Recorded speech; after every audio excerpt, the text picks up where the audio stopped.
filed the suit to challenge the constitutionality of the provision included in the Electoral Act.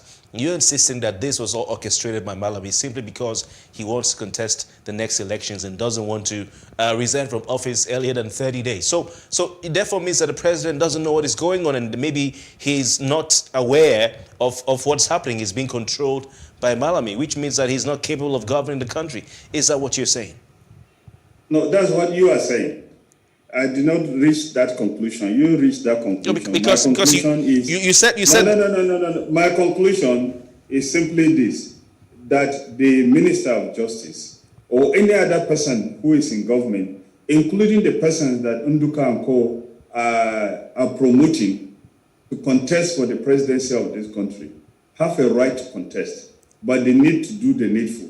Simply resign before the contest. And of course, the president, I believe, will call whoever is trying to do this to caution, because he's done that a few times. Now, the issue of the president's ability to rule and people within his government taking actions or laws into their hands are completely two different things. And I believe that the people who are promoting this, the people who do not wish this country well. For instance, it's simply for a sitting central bank governor anywhere in the world to want to contest election while sitting on top of the central bank is what can only happen in a place where people are taking laws into their hands.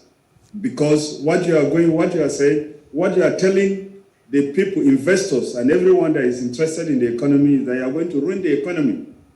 It calls to caution. It brings into doubt.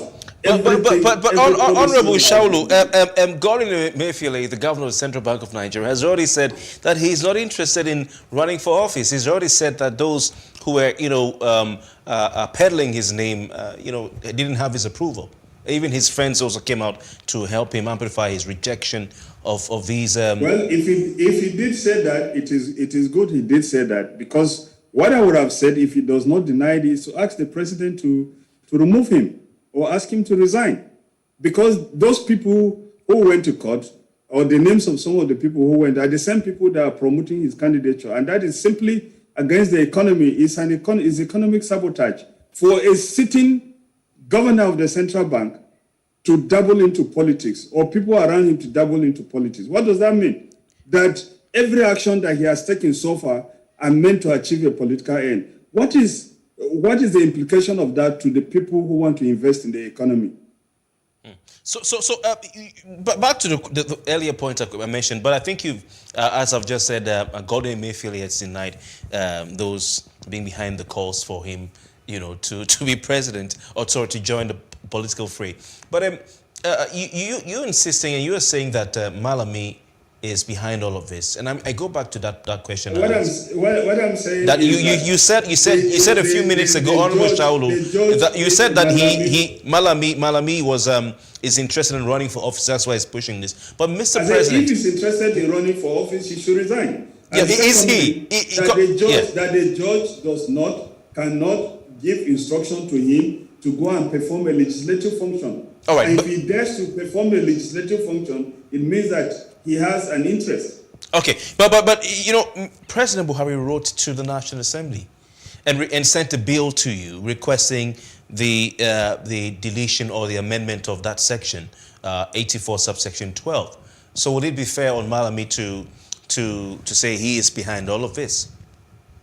Well, that is for him to come out to speak for himself, number one, and number two is for him also to refuse to perform legislative functions and wait for the process as enshrined in the Constitution to take place. What is the process as enshrined in the Constitution? That if the president objects to any legislative proposal from the National Assembly, he vetoes the legislation. If he on the other hand signs it and he decides at a later time to send a letter to the National Assembly asking for amendment, he's within his right to do that. Then they should wait for the legislative process to be concluded.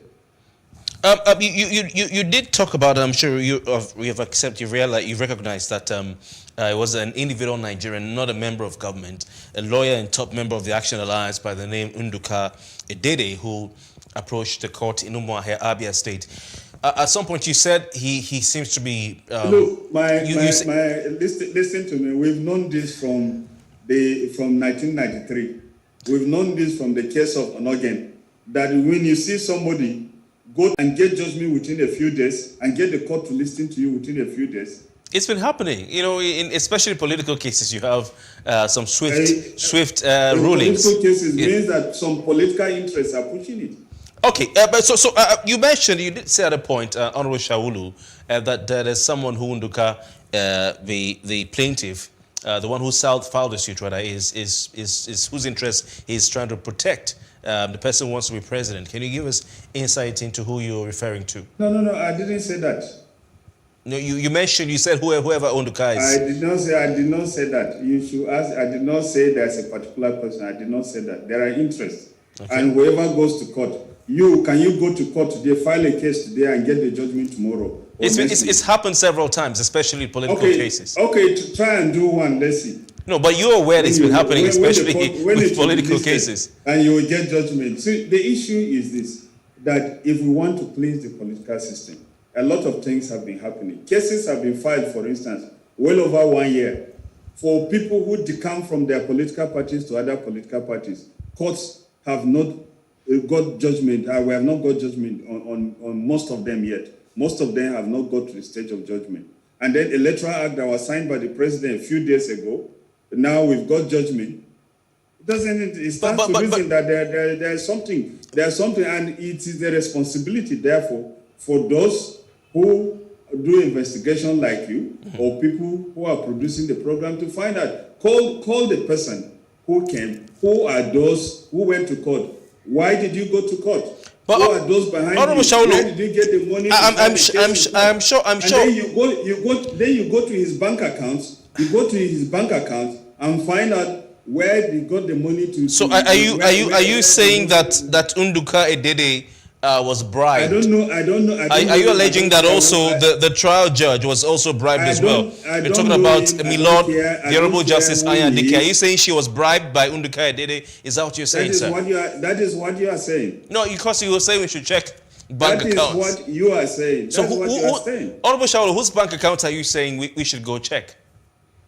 Go and check the Nduka's account, where he got the money to file the case. All right. And are you also saying that you should do some investigation? Yes. So are you also? I'm writing it down. Are you also saying that? Also go and find out. For instance, go and find out why the cases that were filed by the PDP long ago in Rivers State and some other states about members who decamp from PDP have not been heard. Honorable Shaulu, it's something a message you're trying to pass to us. It's something you know that we don't know. So can you spill the beans for us? Just say. I don't have beans to spill. I've told you. Because you're speaking in parables. I'm not speaking in parables. If you have something you want to say, you can say them. It seems there's something you're aware of that you feel not free to say. Don't say what you want to say through me. All right, but let's move on. If you have something to say, you say it. You're making some insinuations and telling us to go check, which means you have some information. There's no insinuation. Or you're telling us to go find out some things. Why cases were stopped. Yes. So is it that there's something you know about these things that may be wrong? If you know, maybe you can just make our job easy and tell us. Why don't you say it? I've told you what you should find out. Okay. That cases are in court that have not been heard. Okay. And this case is too fast for it to be heard. Why have those cases not been heard?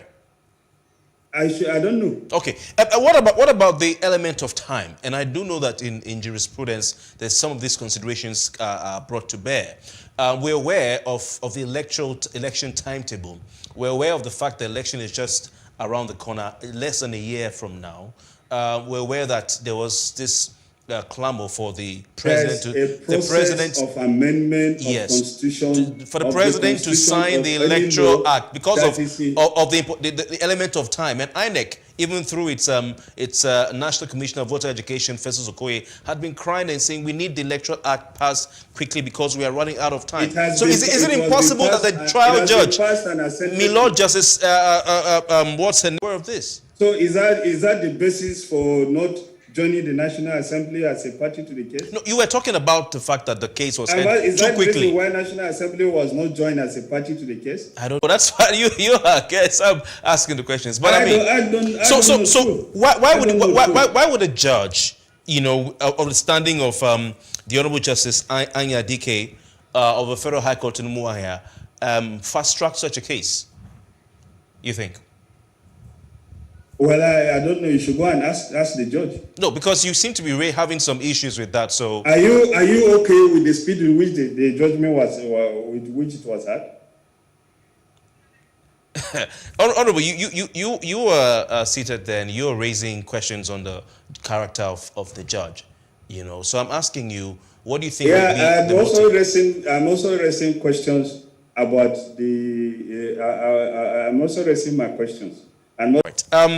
Let's look at some insinuations. You know, this has been a journey talking about the amendment. Can we?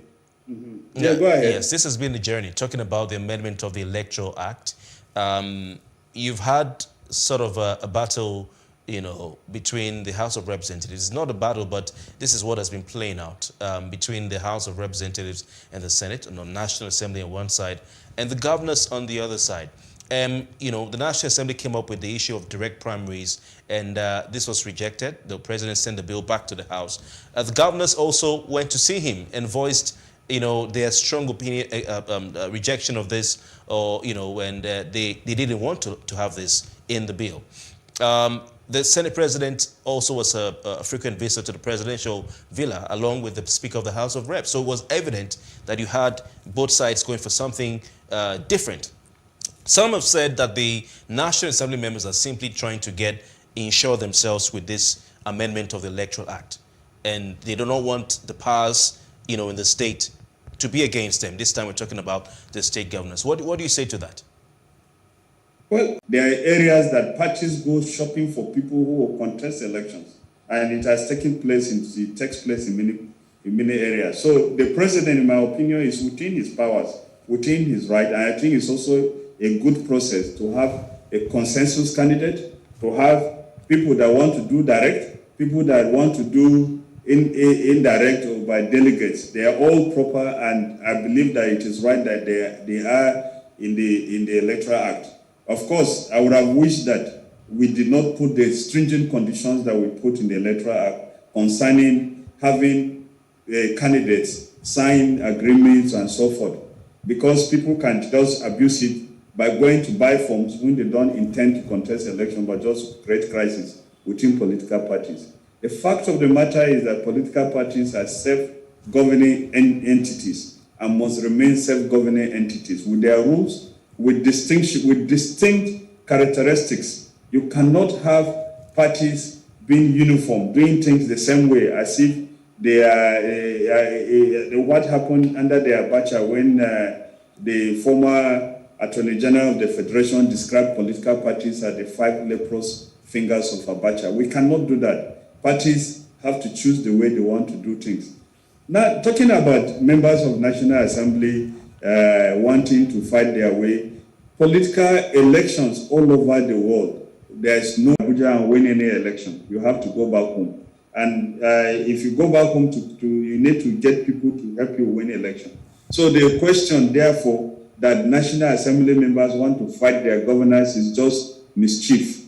No member of National Assembly that I know will want to go and be fighting his governor. The governor has different duties and responsibilities. National Assembly members have different duties and responsibilities. What does happen is simply political. Some people will go to the governor, who is a major stakeholder in any state, to ask to discredit members of National Assembly. It's a normal thing. And if people have on the other hand, if some members of National Assembly have their way, they will go to their governors or other stakeholders to discredit the other people. So, question of saying members of National Assembly are doing this because they want to fight. Where will you fight your governor? You are supposed to work with the governor to improve the state.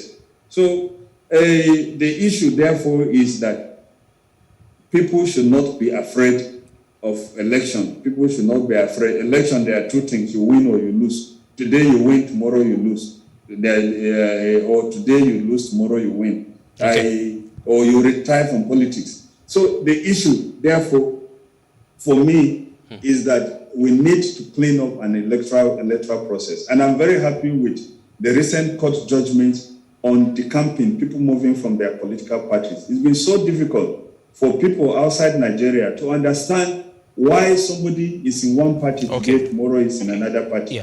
Yeah, Honorable Sholu, thank you. But the House of Reps has had very strong words for the Honorable Justice Anya Dike, and has reported her to the National Judicial Council. It's a clear case of the judge saying that the Nigerian Constitution stipulates that appointees of government seeking to contest elections must resign at least 30 days to the date of election. And she also went on to say that any other law mandating such appointees to resign or to leave office at any time before that 30 days is unconstitutional, invalid, illegal, null, and void to the extent of its inconsistency with the very clear provisions of the Constitution. And you're very aware of this, Honorable. You're very aware of this. That is a very, very, very poor reading of the Constitution. The Constitution, there are processes of election. The fact that you resign from, the fact that you contest primaries does not mean you are going to contest the election. So the law is talking about people resigning from their positions to contest general elections. The National Assembly is talking about resigning to participate in primaries. They are not the same and cannot be construed to be the same. Aren't the primaries part of the electionary processes? Because if you look at the INEC timetable, sorry, sir. It's not everybody that contests the primaries that contests the general election. Yes, but I'm saying that it's part of the election cycle. Who says the Constitution? The Constitution is talking about contesting the elections as conducted by INEC. The parties as self-governing as associations have a right to make their rules about the conduct of their members, and you cannot take it away from the parties. So the parties are saying that the National Assembly is saying that for the purpose of primaries, you need to vacate your office so that you participate in the primaries. Why is that the case?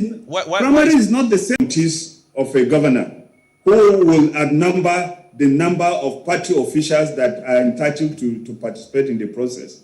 Would that be a free and fair election? Does that develop the political parties?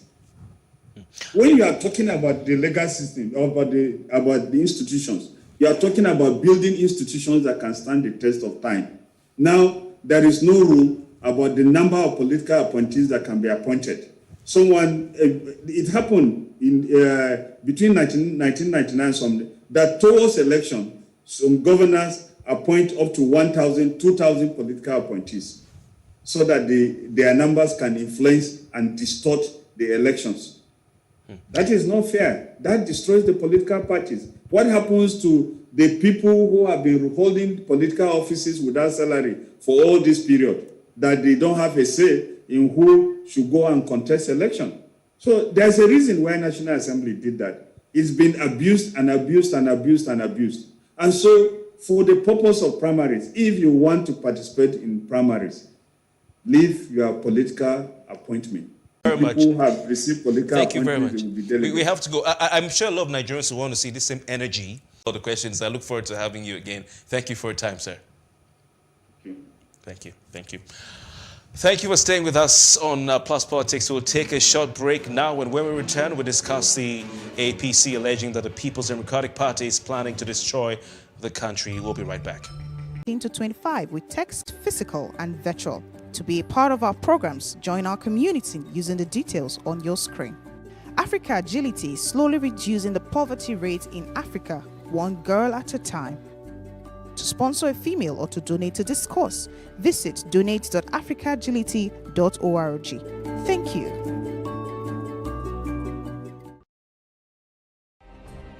Nigeria's Niger Delta region, from where the black gold fuels Africa's largest economy, where the lines between wealth and poverty has never been thinner. Conflicts, poverty, insecurity, and environmental challenges daily confront the region. How can the Niger Delta story be changed for the better? Join Mamude Akuga at 9 p.m. every Friday evening on PlusTvAfrica as he probes deep in search of solutions. Inside the Niger Delta with Mamude Akuga, the authentic voice of Nigeria's oil-rich region.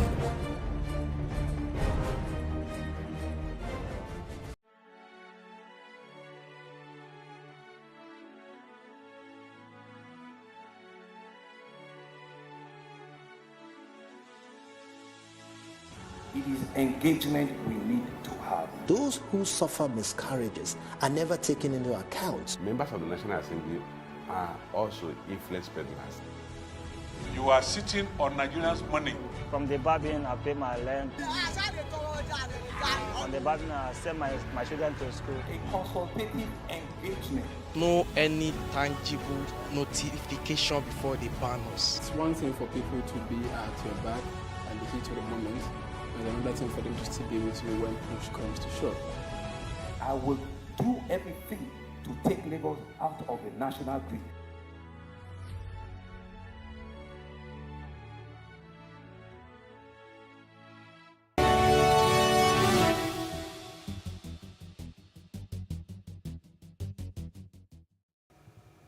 You're welcome back. You're still watching Plus Politics on Plus TV Africa.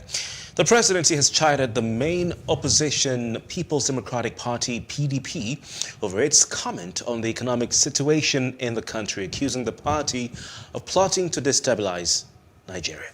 The presidency also said that Nigerians are not ready for another PDP misrule, not now and perhaps not for a long time to come. The presidency was reacting to the statement issued by the People's Democratic Party through its National Publicity Secretary, Debo Ologun Nagba, where it accused the President Muhammadu Buhari and his All Progressives Congress of abdicating its duties amid hardship being passed through by Nigerians. Joining us to discuss this, we have two gentlemen, Dimeji Fabiyi, a member of the People's Democratic Party who has been accused of plotting to destabilize Nigeria, and we'll ask him about that. And Segun Shopiton, he is a political analyst. Gentlemen, welcome to Plus TV Politics. Thank you very much. I'm happy to be here.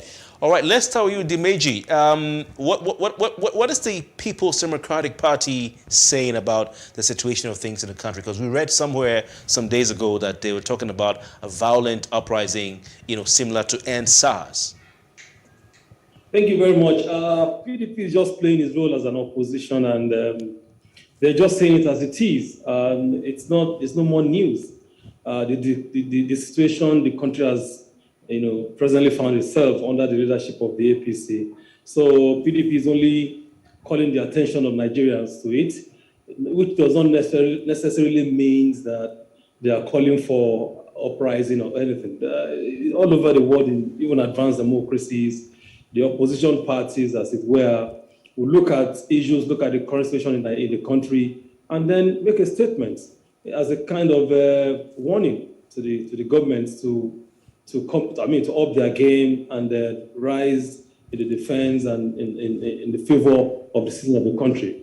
For APC to have said that PDP is trying to destabilize Nigeria is not only uncharitable, it is equally very, very ridiculous.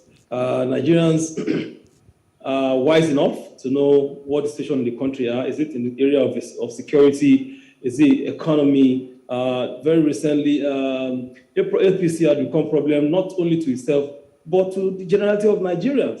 So as far as I know, the PDP is only saying it as it is.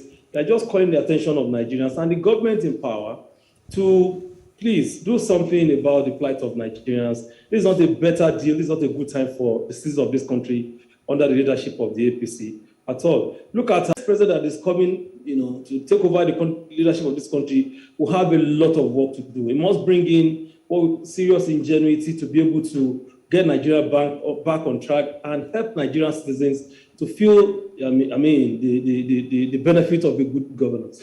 So that's what PDP is trying to say. PDP shares in the pains of Nigeria. PDP is sharing because all of us go to the same market and all of us know what's up. Look at aviation fuel, for instance. Look at most unfortunate on the part of the APC. PDP is only saying it as it is and being on the side of Nigeria as they've always been. And that's why we are telling them that Nigerians, look, you need a better deal.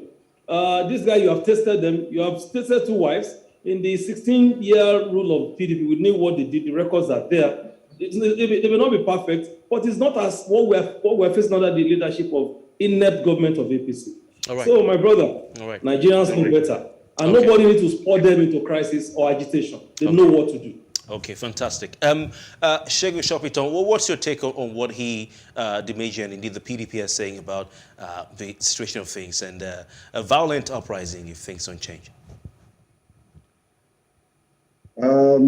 Well, so I think the first thing that we must note, especially those of us that are not necessarily partisan, is that there's a lot of politicking going on, and we're approaching elections.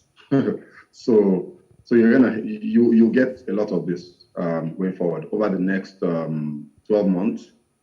Or maybe 10 months or thereabouts. In fact, 12 months until the elections themselves happen. We're going to get a lot of back and forth between these 2 brothers. And I think, and I call them brothers because it's very, very important for Nigerians to note that there really isn't much of a difference between these 2 parties. With all due apologies to my brother, and my co-panelist, there really isn't much of a difference. The PDP and the APC are peopled by the same characters who have run this country down. Even if you want to be charitable and start from this democracy from 1999, it's the same characters. They just swap parties, they swap platforms as it suits their personal interest at that moment, right? And then if you want to go beyond 1999, it's still the same characters. It's ridiculous. So, yes, I agree with a lot of the stuff that the PDP have said. Much of it is rooted in fact. It's a fact that the Nigerian economy is in dire straits, in dire waters. Exchange rate wise, inflation wise, just name it. Interest rate, the productive sector, manufacturing. Let's even forget the crisis that we're experiencing now with, petroleum products and all that. We know that there is a global incident that is pouring or that is behind that. But look beyond that. The Nigerian economy is not in good shape. Nigerians are not in good shape. You don't need to be reminded how the middle class, anybody that can afford an immigration plan now, is leaving the country, in droves. It's terrible, right? And that obviously is driven by the fact that the system is simply not working for the people they should be working for. The only people that are still staying behind are people that can't afford to leave, So yes, what the PDP is saying is not too far from the truth, but my problem is what their motive is, The motive is their motive to get the country to work, is their motive to get the APC to do better, or is their motive to create the impression that suits their own agenda so that they can also get back into power and continue the sham. What we have as governance in Nigeria right now is a sham, and it wasn't better under the PDP before this government came, and it's not any better now in spite of all the promises that this government made that gave so many people so much hope. It's been such a huge disappointment for those that vested so much hope in the APC, but I think what has become very clear and very obvious to those that choose to be deliberately independent of thought is that there's no difference between these two parties. So I call them APDPC. Fantastic. Because it's just the same group of people. Yeah. Dimeji, are you there? Okay, he's there. Dimeji, you've listened to your brother, your counterpart, Shopiton. He's simply saying, in other words, that the PDP's cry is simply a case of kettle calling pot black. What do you say to this? Well, that's not true as far as I am concerned, and I know as far as some Nigerians are concerned.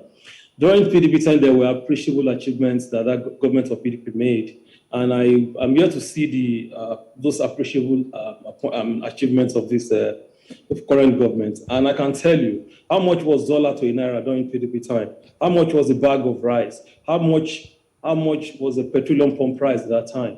What was the foreign direct investment at that time? Dimeji, he agrees with all of this. He's just questioning your motive. And he's saying that you are the same, is what he's saying.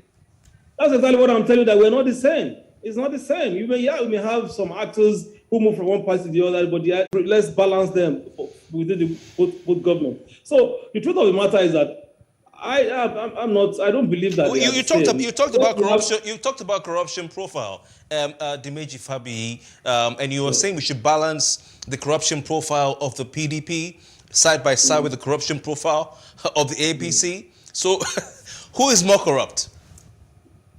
APC is more corrupt. How many people were tried under APC? Do you know how many people were minister? Yes, please go on. My brother. Go on. Let's do this. A Senate president of this country was almost sent to jail for corruption, under PDP. How many high-ranking government officials of APC has gone to jail? How many? So let us be honest with ourselves. What PDP is simply saying is that, look, Nigerians, you're not getting a better deal under this government. Okay, so are you saying that the PDP in the 16 years that it ruled Nigeria was not as corrupt as APC? So is it now we're corrupt, or we are not as corrupt as them? Is that what you're saying? Corruption lives today. Corruption lives in the presidency, lives in the villa. We know. Nigerians know. Was it not there under the People's Democratic Party, Dimeji? Because we have cases to show. I'm sure if you open your case for your party's case file, you would see that it's full. Should we go? Should we start? Like I told you, bring it up. Do you understand? Should we talk about Dasuki Gate? Should we talk about the Desiani case?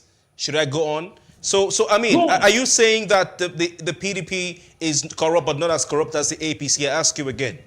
I am just telling you that the corruption under APC is quite monumental, and they are there for Desiani people who want to know. So for me not to dwell too much on that, let me tell you this. Nigeria now, everybody knows at the precipice. And we got to this point because we don't have a leadership that is ready to frontally address issues.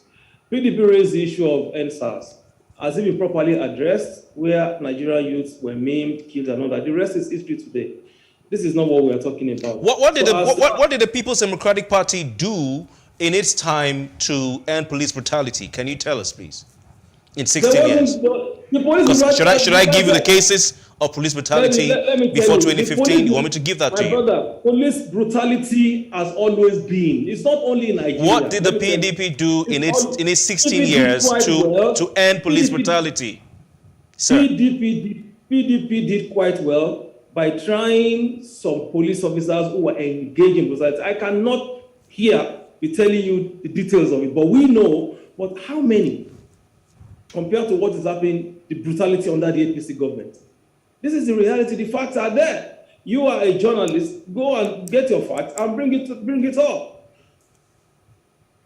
All right. Let's go to Segun Shopiton. Segun, do you think that the People's Democratic Party has a moral right to refer to the NSAS protests and talk about police brutality and use that as a yardstick, to further its own political point, what they're trying to say? That's what I'm talking about. Well, I'm a believer in the freedom of speech. Freedom of expression is guaranteed for everybody. And under normal circumstances, right, one would have been happy to have another voice, an opposition voice that is robust, vibrant, and articulate. And the PDP has tried to varying degrees of success to provide that voice in the past.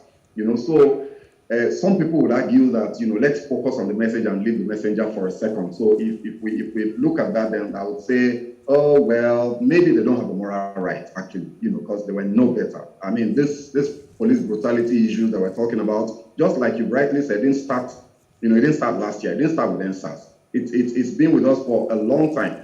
So again, let's start from 1999. So what measures did the PDP government put in place to improve the very obvious? The issues of the police are obvious.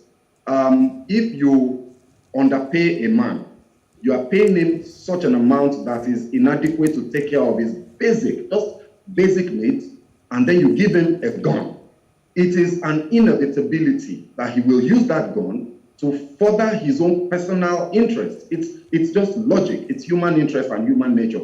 So what did the PDP do, in its 16 years in power at the federal level? Remember that the police is a federal agency directly controlled by the presidency and by the federal government. So what did the police, the PDP do in those 16 years to get the police to be better equipped, to be better funded, to be better paid, to be better personnel with better quality human beings, educated people that think well, to be better, to be better exposed to modern policing techniques? What did they do? We all know the answer. Nothing, right? So if you want to talk about the moral right of the PDP, they don't have it. But that's not to say that they can't speak to the issues that are obvious and confronting us as a country today. Having said that, Kofi, I would like to say, and this is more to Nigerians than to anybody else, that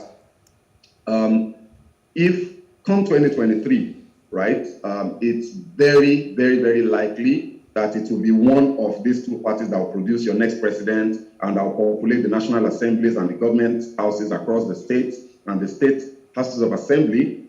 And on the strength of the evidence of the last 23 years, nothing is going to change. I think we need to get this message and get it loud. Nothing is going to change in 2023, regardless. Whether it's Atiku, whether it's Tinubu, whether it's APC, whether it's PDP, nothing is going to change if these guys are the ones that emerge in 2023. So what do we need to do? As Nigerians, we have to come together to rally and mobilize what Madam Obieze called the dormant voter base. We have a population of about 50 million voters that never participate, and I think they're even more than that don't participate in the electoral process because they don't believe in it. They believe that it's all rigged and it's all a waste of time. I'm saying to Nigerians that we've got to wake up and realize, smell the coffee, and realize that these guys that have been driving this boat or this ship or this car have been driving us in the wrong direction consistently for the last 23 years, and it's not going to change. Okay. So can we find a way to get an alternative platform, to get alternative people? For goodness sake, we've got quality minds, top quality minds, vying and, sorry, Kofi, vying and offering themselves across the various government platforms. Can we find a way to get them into office and kick these guys out? Kick out the APC, kick out the PDP. Enough. We have to go. A final word from you, Dimeji Fabi. I would have loved to ask you if the Nigerians should come out and protest against the government. What should they do against state governments, including PDP states, who are owing humongous amounts in debt? I don't have time to go into that. So, final word from you. Well, thank you very much. I think Nigerians deserve a better deal, and for them to get that, PDP has made mistakes, and they have realized those mistakes.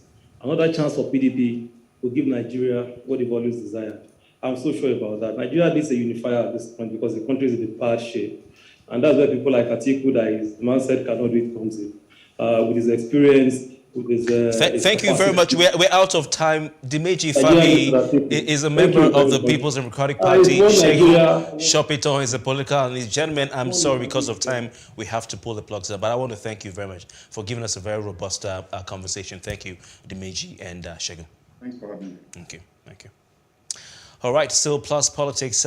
Before we say goodbye, let's quickly run you through our Vox Pop segment. Of course, we round up today's show with Nigerians telling us their thoughts as regards the People's Democratic Party and their ability to rule. I'm Kofi Patel's Plus Politics returns tomorrow. Good night.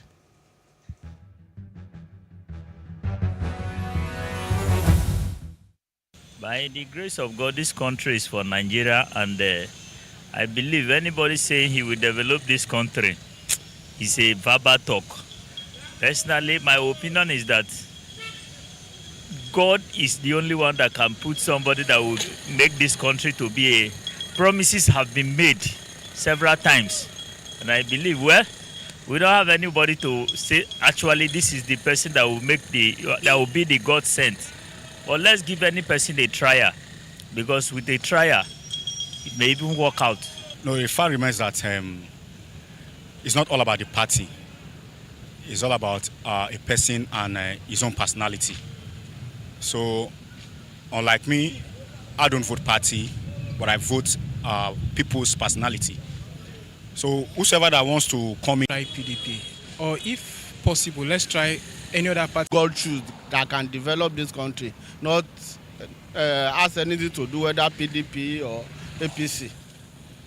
Even in another party, let the person be God choosing candidate. I think that is the best thing for us in this country.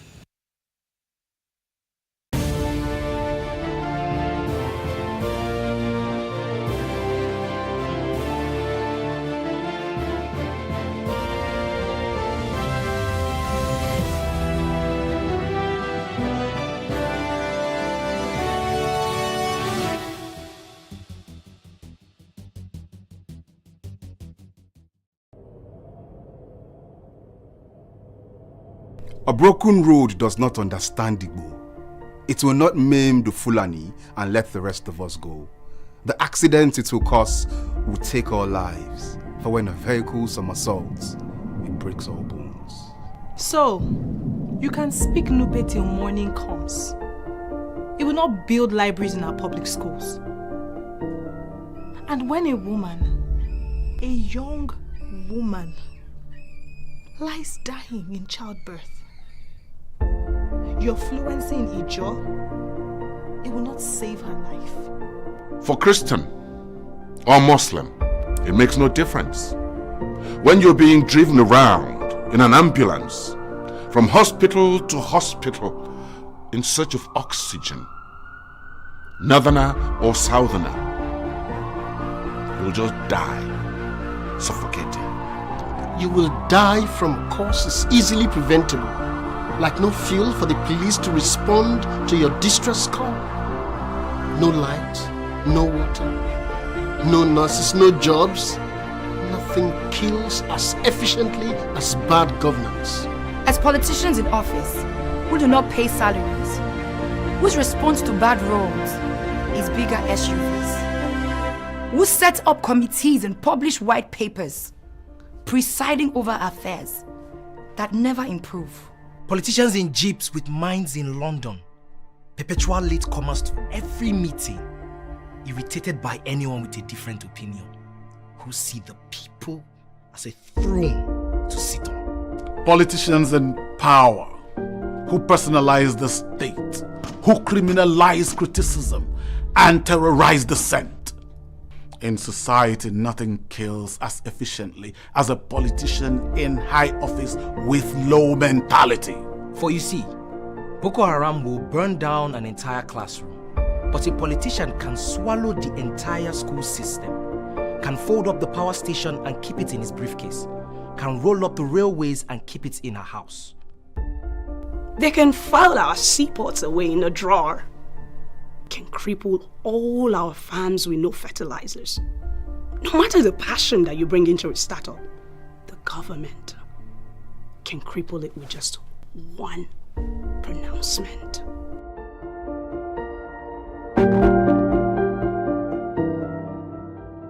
And no degree you hold, no grammar you speak, no decision you make to just face your work, no protest you stage can save you from those elected to make and enforce our laws. The way they see things is a wall around you.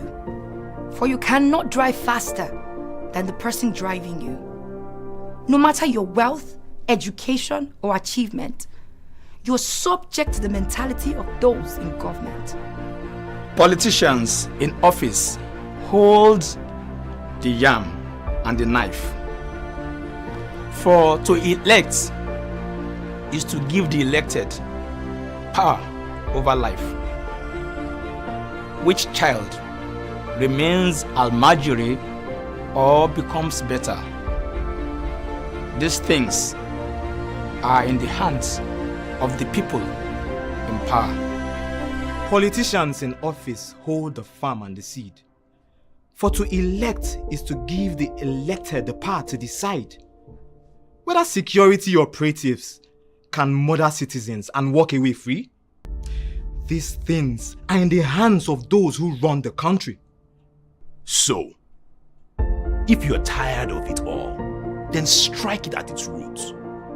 If you are tired of needing a letter from a senator to get that job, if you are tired of seeing your hustle frustrated by public policies, if you are tired of insecurity, then fix the politics. Until they are there in public office, men and women with a heart for public service. No tribe, no tongue, just a commitment to build a functional nation that fills us all with pride. Until they are in the highest office, men and women with the heart of selfless service. No region, no religion, just commitment to nation. Until we elect them, we labor in vain.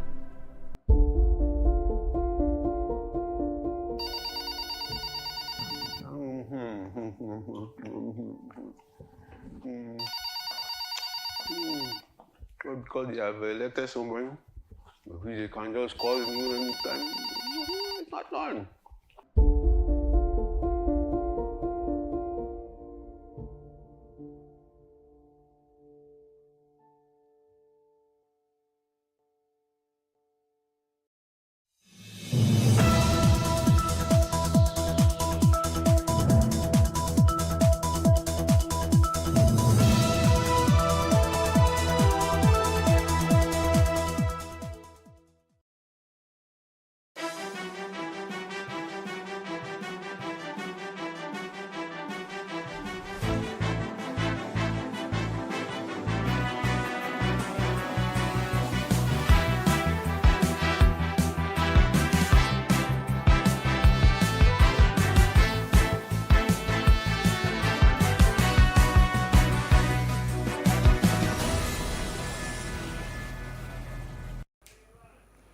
Hello and welcome to What Are You Saying? #Ways, where we talk about topics in the news as it affects us all. I am Nomefanga, and today I am joined by my amazing co-anchors, Mwajaga Omero and Isi Ofodele. Welcome, ladies. You look amazing. How was your day? NJ is our guest anchor. Ventures with high energy drive to create the entertainment industry or in politics is surprised. Women's success to prostitution, and I quote, if you're a Nigerian woman planning to be successful, add being called unprintable names to your plans. It's our ladies' night out, and Isi Ofodele, NJ Omero, and I will be discussing why people associate promiscuity with successful women. And when we open our phone lines, we would love to hear what you have. Each year, we commemorate World Tuberculosis Day on March 24th to raise public awareness about the devastating health, social, and economic consequences of TB, and to step up efforts to end the global TB epidemic. The date marks the day in 1882 when Dr. Robert Koch announced that he had discovered the bacterium that causes TB. which opened the way towards diagnosing and curing this disease. TB remains one of the world's deadliest infectious killers. Each day, over 4,100 people lose their lives to TB and close to 28,000 people fall ill with this preventable and curable disease. Global efforts to combat tuberculosis have saved an estimated 66 million lives since the year 2000. However, the COVID-19 pandemic has reversed years of progress made in the fight to end TB. For the first time in over a decade, tuberculosis deaths increased in 2020. The theme World TB Day 2022, Invest to End TB, Save Lives, conveys the urgent need to invest resources to ramp up the fight against TB and achieve the commitments to end TB made by global leaders. This is especially critical in the context of COVID-19 pandemic that has put end TB progress at risk and to ensure equitable access to prevention and care in line with WHO's drive towards achieving universal health coverage. So happy Tuberculosis International. We had the COVID, and COVID, made the world think more about COVID. Nobody wanted to pay attention to any other ailment during the period of COVID, especially 2020. So I'm not surprised that currently we have an increase in the cases of tuberculosis. However, I think it is not too late for us to, ramp up attention on tackling tuberculosis and other ailments. Even HIV is on the increase as well currently because a lot of things were put under the carpet because of the fact that people paid more attention to COVID. So I think it's time we all come together and, face other ailments. Do something about it. Absolutely. Angie, what are your thoughts? Tuberculosis, it's supposed to be a thing of the past, and here we are.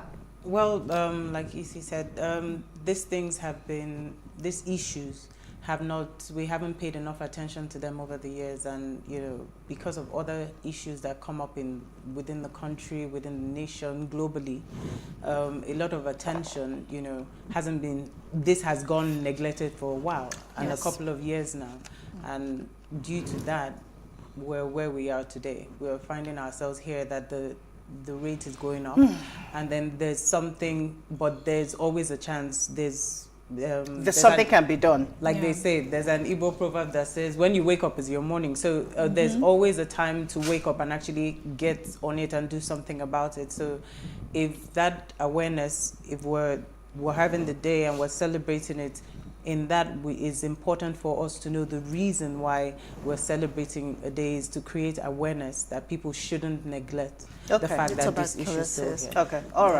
right. So let's quickly delve into what did we find in today's news? Isidro, should I start with you? Okay, go ahead. Let's go ahead. Please. All right, mine, this society we are living in is quite patriarchal. And it's even boiled down to us having something like that in NYSC, National Youth Service Corps. And my heading, this actually resonated with me because they are talking about married women to report in their husband's state. I just can't wrap my head around this context.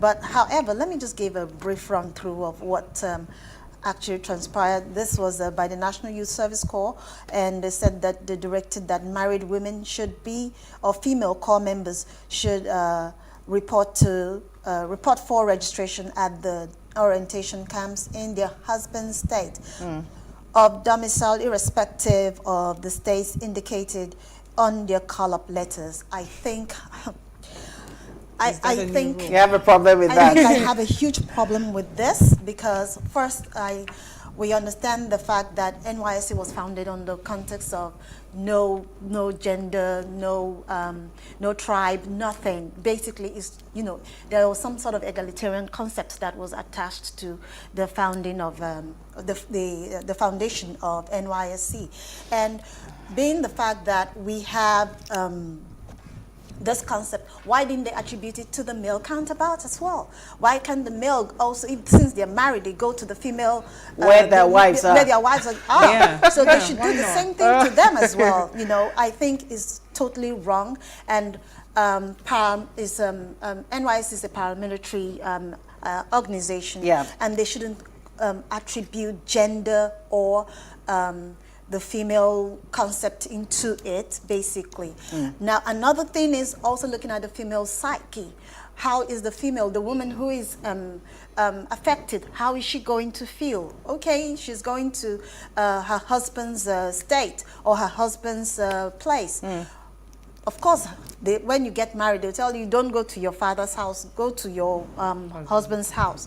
Now, it's just like relegating the woman's concept that, oh, whatever you do, you cannot rise above where we place you. And if the woman is trying to, you know, find that little leverage for herself, and maybe the husband's family, you know how some in-laws can be, not all in-laws, some in-laws can be, and maybe they do not love this woman. Imagine her going there to do her youth service. She will pound, she will cook, she will you don't even want to go there. I still go back and do the work. Well, I mean, it's totally, I totally do not agree with this concept. Well, story of the ex-governor, Willie Obiano, who was arrested a couple of days right after his handover on his way out of the country. Yeah. And he was held in custody. He was held in custody for a week. Right. And I was just... A week today, Yes, I know. And he was just released, I think, yesterday. And it was just surprising that... I think for me, the reason why it was quite interesting is it's just the accountability, you know, 42 billion. Especially with what Soludo said about the treasury left almost empty for him to start and then his leaving, duties. And 42 billion, there's no accountability. Who accounts for that? What happens? What happened to the money? What was it used for? Who is going to, like, and you know, you've handed over and then you're heading on out of town to, you know, live your life, but there has to be, this just brings it to book that there has to be some level of accountability. You with can't government just, officials. You can't just empty the coffers of a state or money was given to you and for that you are held, at least first of all, you are held accountable. So you have to be able to report on what was disbursed and how it was managed and how it was used. Auditing is crucial. And I heard this was I think the most amazing part of the entire story that actually caught my attention was the fact that it was withdrawn in cash.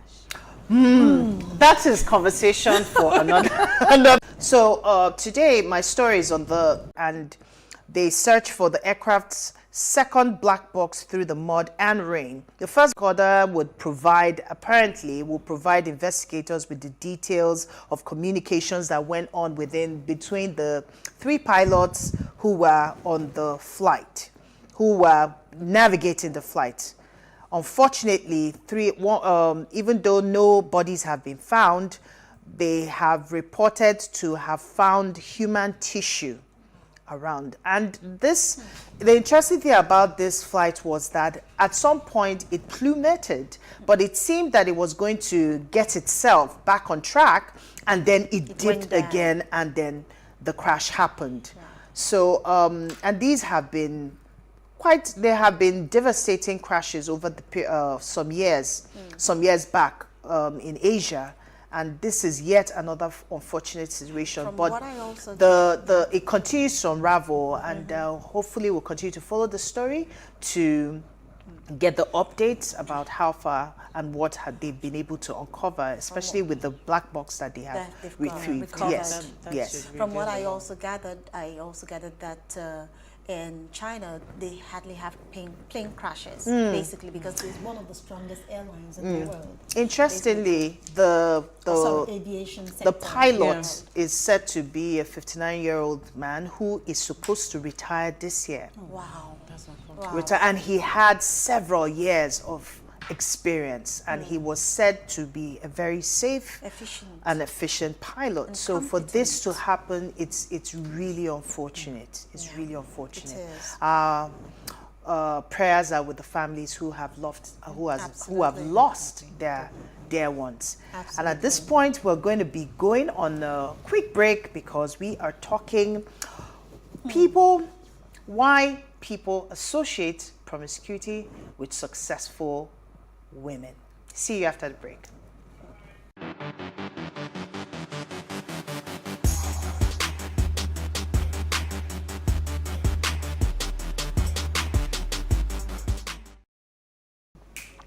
Thanks for staying with us. The theory that men and women's sexual desires are hardwired isn't new, but they differ in their desires. It's been controversial over the decades. Paradoxically, both men and women are also programmed to mate for life. Both can choose short-term or long-term sex strategies. What men want, however, differs from what women want. The central tenet of evolutionary psychology, the theory holds that our sexual behavior evolved over millennia and is encoded in our brains. We aren't doomed to act out these programs, but they do shape our desires. Since the advent of time, women, especially successful women, have been known to be shamefully associated with promiscuity as adverse to men who are in fact successful and promiscuous. We're asking this evening, why?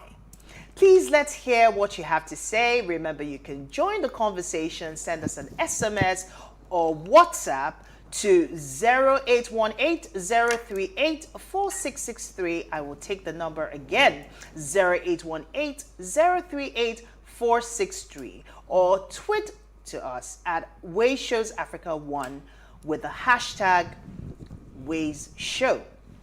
So, ladies, we're talking about promiscuity and why is that is associated with successful women.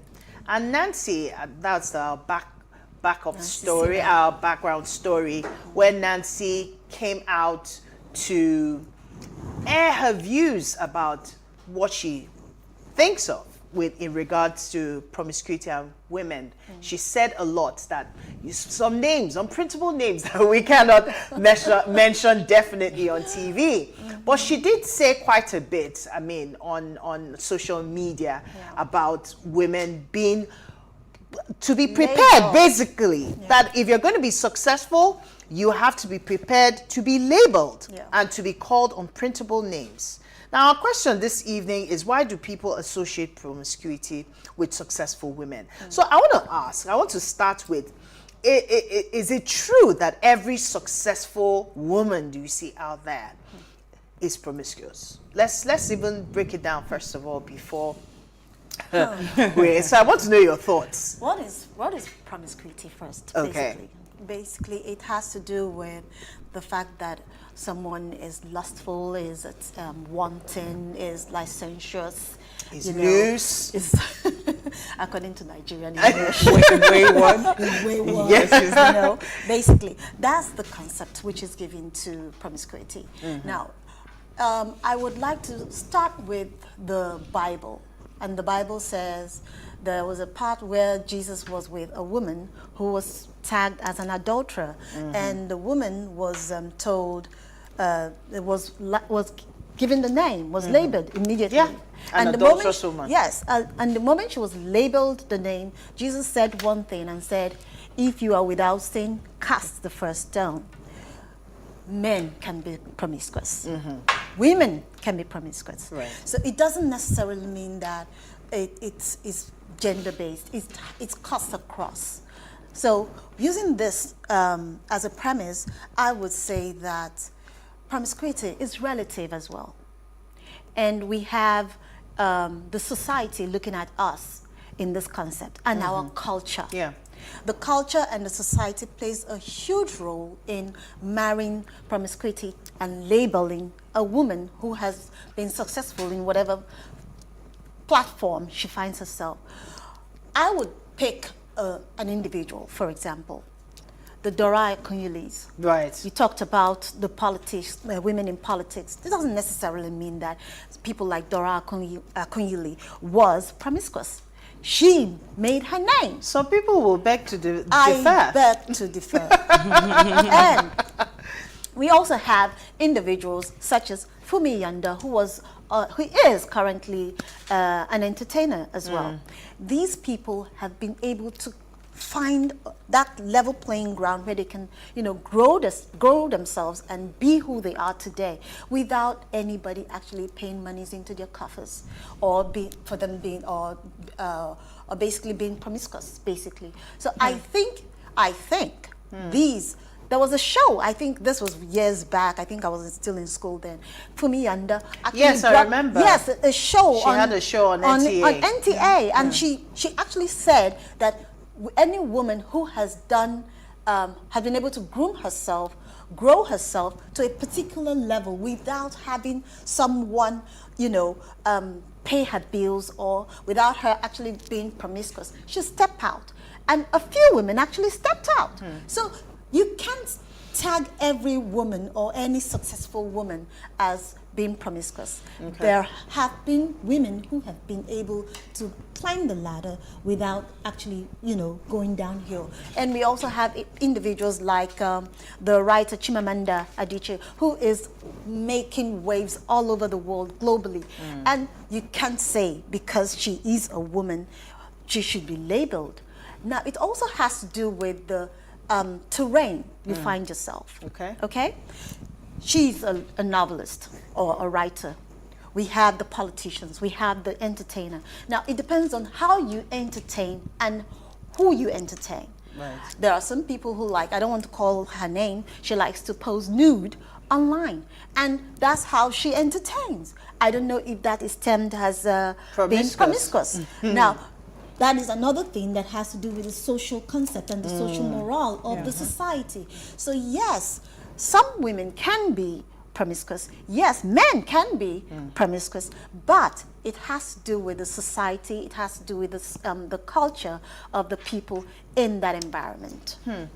Interesting that, Isi, you're talking about it as being a generalization. If I hear you correctly, that means it's not all women. It's not all. While there are women who are out there and who are generally promiscuous, not all women have made it to the top being or promiscuous. being successful through promiscuity. Absolutely. But if I may ask this, as in, this is an age-old argument, and I'm sure psychologists will have a whole lot to say when it comes to all of this. But why is it that when a woman makes it in life, they are termed to be, or in any society, given society, they make it to the top, they are termed to be promiscuous, or maybe, she must have slept with slept her way through the ranks, right? Or she may have, I'm sure she's done some. It always boils down to having not done it legitimately. Yes. Right. Why don't they attribute the same thing to the men? To the men. And coincidentally, we also have men who are successful, a lot of men who are successful, who can be termed promiscuous. But in a certain understanding or perspective, it is not seen to be, they are not seen to be stigmatized. That's why I said it's cultural based and it's gender based. Okay. So because I was going to ask NJ the question, is it a statement of fact that because we're in a patriarchal society where the man, whatever the man does, he can hurt no one. So he can get away with doing a lot of things. While for the woman, why is the emphasis, why is the spotlight on women? Is it because it's a patriarchal? I'm of the opinion that it's because of the kind of culture and the kind of environment we find ourselves in. Women are supposed to, in this side of town, women are supposed to be seen, not heard. So you're not supposed to have an opinion. You're not supposed to. There are things that people don't expect you to do in public. you know, there's certain misconceptions that are just there, and just because you're a woman and just because of the kind of environment we find ourselves in. So we're bound to have this kind of arguments and this kind of issues of women being stigmatized and it not taken seriously when it's the other gender, and women being looked at as being promiscuous once they're successful, and the fact that you have to climb a ladder by climbing with your hands on your, or you have to use what you have to get what you want. And it's quite, I wouldn't lie, if I can speak freely from personal experience, it's not enjoyable. You know, have you had experiences where people oh, definitely. Especially for young have people. Had comments. I'm happy that we're getting to that point where women are actually standing up for themselves and for not having breaking the bias and not allowing this kind of misconception to go on and to go on unaddressed. Okay. So yes, we have hands. And I feel like women should be given some level of credit because they actually work hard. We have gotten to the point where we are even fighting, they will say feminism, but where we are even fighting for certain rights and and it's not just because we want to be equal. I don't want to be equal with any man. Like I don't have, everyone was created differently. You have your JD when you came into the world and I have mine. So I just believe we should stick to that. But yes, where we see that adjustments can be made and that would be equally beneficial to everyone. You know, for the longest time, the men have been slaving and working hard, and women are getting that opportunity to actually put in their own, you know, their own worth within the family, within the financial, you know, not just leaving the finance and all the caretaking to the husband. The responsibility to the husband. So I think we should be heard. Now, the way women thought back then, is totally different from how women are thinking today. Women want to stand their grounds. Women want to step up to the plate. They don't want to just sit back at home and be the housewives that the husbands the generations are different. Expect them to be. So women are actually stepping up to the plate and speaking with every voice that they can speak with. And because they're doing this, they're not just doing this because they want to do it. They're doing it because they need to do it to have their own voice. Basically, because if you do not stand up for yourself as an individual, no one will stand up for you. So based on this, and the fact that women have evolutionized based on the mindset and the growth of how the society has metamorphosed. Metamorphosed. So we have things like this actually playing out, and we have to, the people, in quote, have to understand that a woman who is actually stepping up to the plate, who is successful, who is making her own money and making her own way, and trying to live life and be happy with herself, doesn't necessarily mean that she is doing it for someone to actually take note of her and pay her bills, or she must have slept her way up to the top. But she's doing it for herself. Okay. She's doing it just for herself, to make herself feel okay. Basically. You see, I hear you.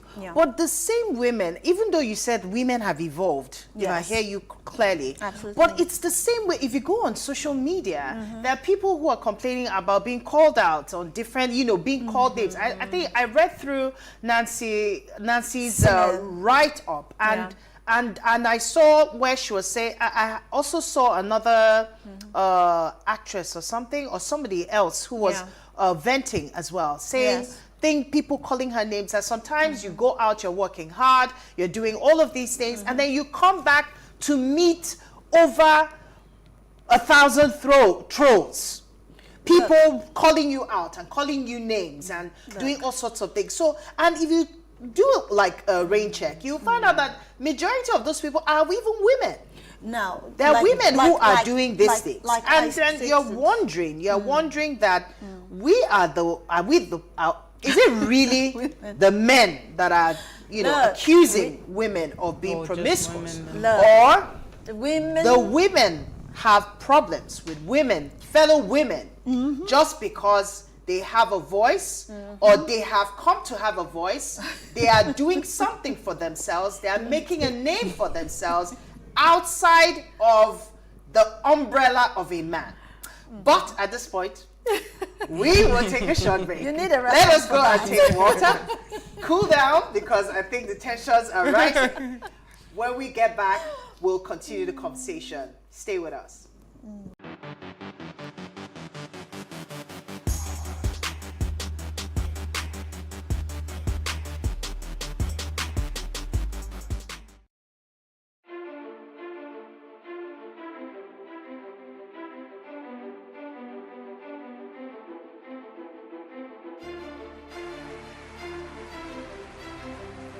This medal has been directed to empower 1,000 persons with disabilities in each state in the next 12 months. When I start hearing the shoot of gun. Every public policy has winners and losers, and some will not be very happy with you, while others, usually the silent majority, will be quite happy.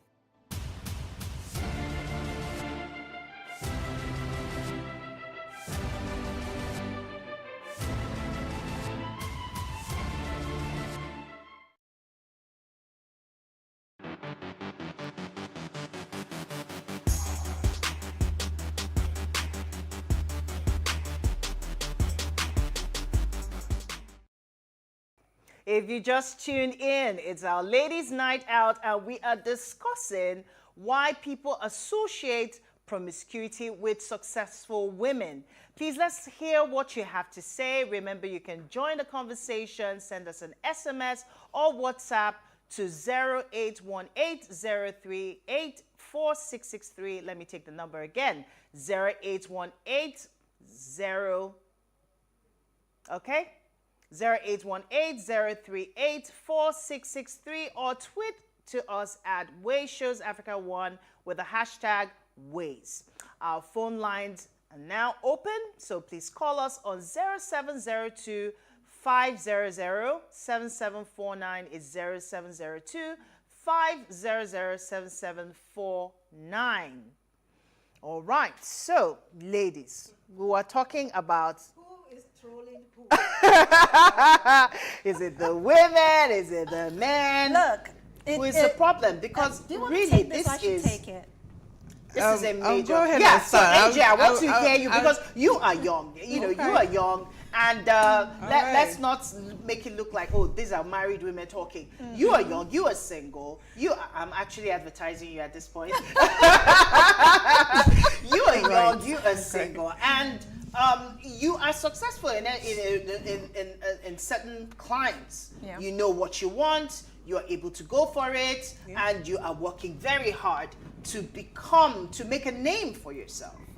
Do you have those experiences where it's women you made mention actually that people are telling you that, oh, you don't have problem because it's assumed that you are okay. You don't need anything. A man must have made you who you are, even if you're not married. And then some of them might be having some underlining grudges to say, oh, and she's not even married, and this and that. So what are your thoughts towards this? Because I feel that women majorly are the cause of this even though it's age old, I believe to an extent there's some level of patriarchy because they say it's a man's world, right? So when a man does things, he may not bat an eyelid, so to speak, right?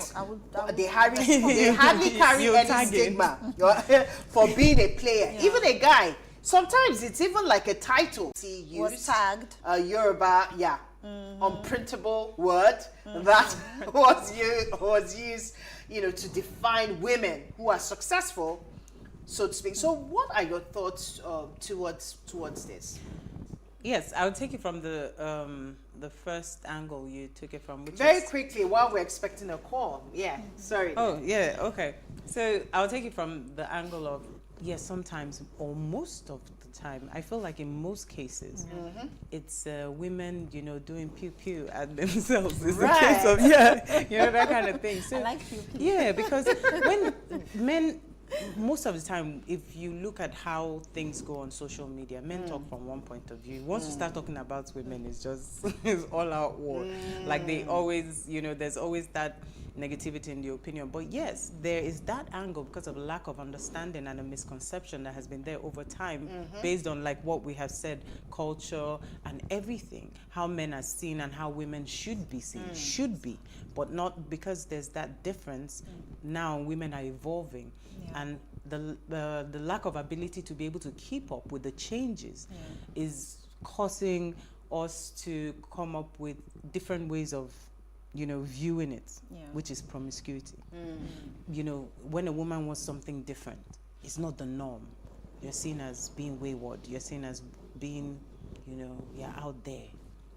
And another thing about women is that we are quite opinionated. When you're not doing something the way we want you to do it, or you're not presenting yourself in a particular way, the way we expect you to present yourself, then that is where we now say, oh, you should have tied buba and wrapper, not a trouser. Or you shouldn't buy a car now. Oh, God. In the concept that when a woman is trying to pass her message across, it might be coming from a perspective. And what happens in this is that the woman feels that she has been disrespected. Instead of her to actually, step up in her game, she actually goes into her shell. Now, in some cases, like people like the successful women, instead of them to go into their shell, what would they do? They come out and stand up tall because their confidence is speaking for them, and they want to make more money and make more things happen for themselves.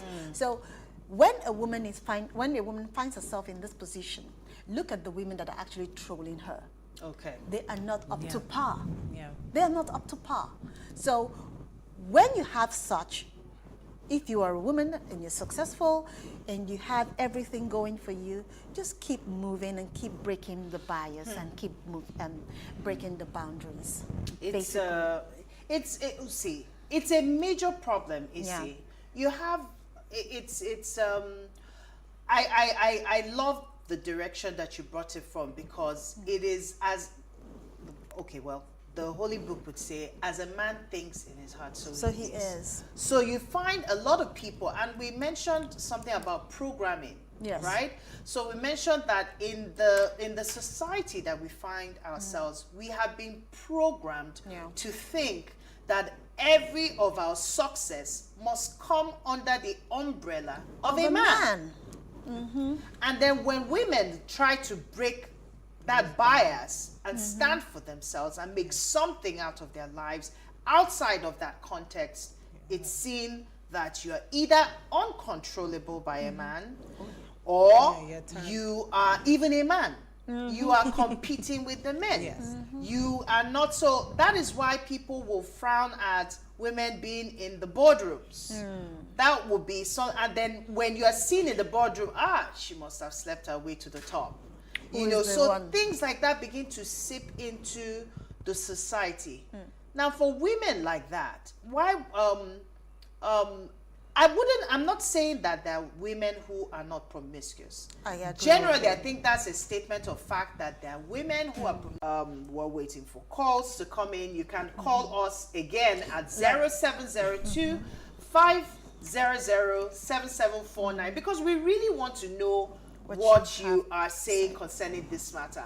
The same women that are trolling, we want some of you to come out and air your views. It's true, because and the funny thing is that a lot of people are nameless and faceless. So because you can open social media accounts that you are not held accountable to, you now begin to troll people. You now begin to say all kinds of things. I think that's even with women who have made it successfully without, and of course, in Nancy's industry, which is the entertainment industry, it is a huge bias in that regard. Once you're young, worse, you are pretty, it's just assumed that this one, as she's getting roles, you're not seen for the success of your skills. You're not seen for the hard work that you're putting into the venture that you believe in so much, and the sense of worth that you want to give yourself. And there are many women across, over the years. I mean, Yeah. when I remember entertainment, I quickly remember the likes of Marilyn Monroe. I remember, and I say, okay, those They are set the bar. typical. Yeah, the typical people that I say, these were the grandmothers, of promiscuity during that time. No. So I'm still asking, is it what brought us to this place? What is it, apart from culture? What else do you think is responsible for women generally? Why can't it? I know we've talked about programming, but why can't it just come that these women are just successful for owning their onions? Because there has been a breakdown in moral standing of people, basically. So when you're talking to people, and of course the advent of social media has not helped us as well, because when something happens right here, is like a breaking story. Everybody gets to know about it, basically. So you see... So there's a lot more news out there. There's a lot of news, there's a It's lot not that of it hasn't been information out there. And because of that, you have the stories from different angles. Now, look at the story that happened with the slapping incident. Exactly. The moment when she came in, she was actually accused with unprintable names. But I think we have a caller on the line. So let's just hold that thought, because you just raised some buzz now. Yeah. So we have a caller on the line. Yeah. Hello, good evening. You are live. My sister in the house. Good evening. Good evening. You're welcome. Yeah, this is Lawman from Mumbai. Oh, Lawman, good to have you. Lawman for Abia State. Yes, your comment, please. Yeah, there is a question you asked. What brought about society? If a woman is successful, what would be thinking that maybe she sought herself, maybe she had an affair with a man in order to do it. Let me tell you one thing. Some women, I will not generalize you. Once they are successful, you can't control them again. The way they will talk to you, the way they will reduce you, even who are you? If you need money, I will just make sure I reduce you to the level you are. Some of them is because of the language or the way they talk to people in the society. That is what makes us. Because some of them are get power, make themselves a demigod. That is why some of us will always say, maybe you have a godfather who you are defending that makes you to be successful. But there are people that are women who are really successful, and they are even humble to the core. These are the women we are talking about. Those people who their successful life does not enter into their head, does not enter into their life, they still respect their man. So majority of things that happen is because the women doesn't respect the man if they get to the top. Some of them, not all. Thank you very much. Thank you, Loma, for your comments. Interesting one there. Oh, completely. So for him, it's the behavior. Yes. So it's the attitude when you are successful that can make you promiscuous.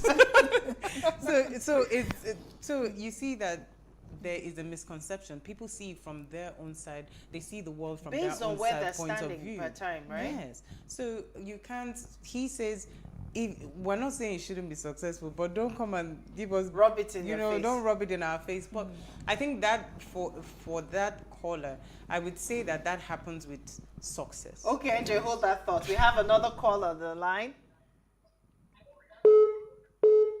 Hello, please turn off the volume of your TV set.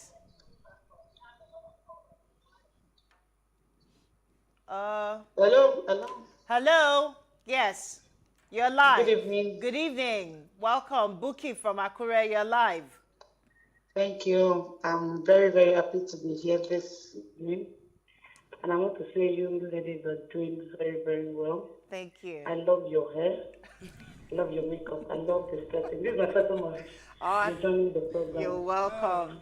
Well, the topic this evening is very, very interesting. And this is our month. You know, this is March.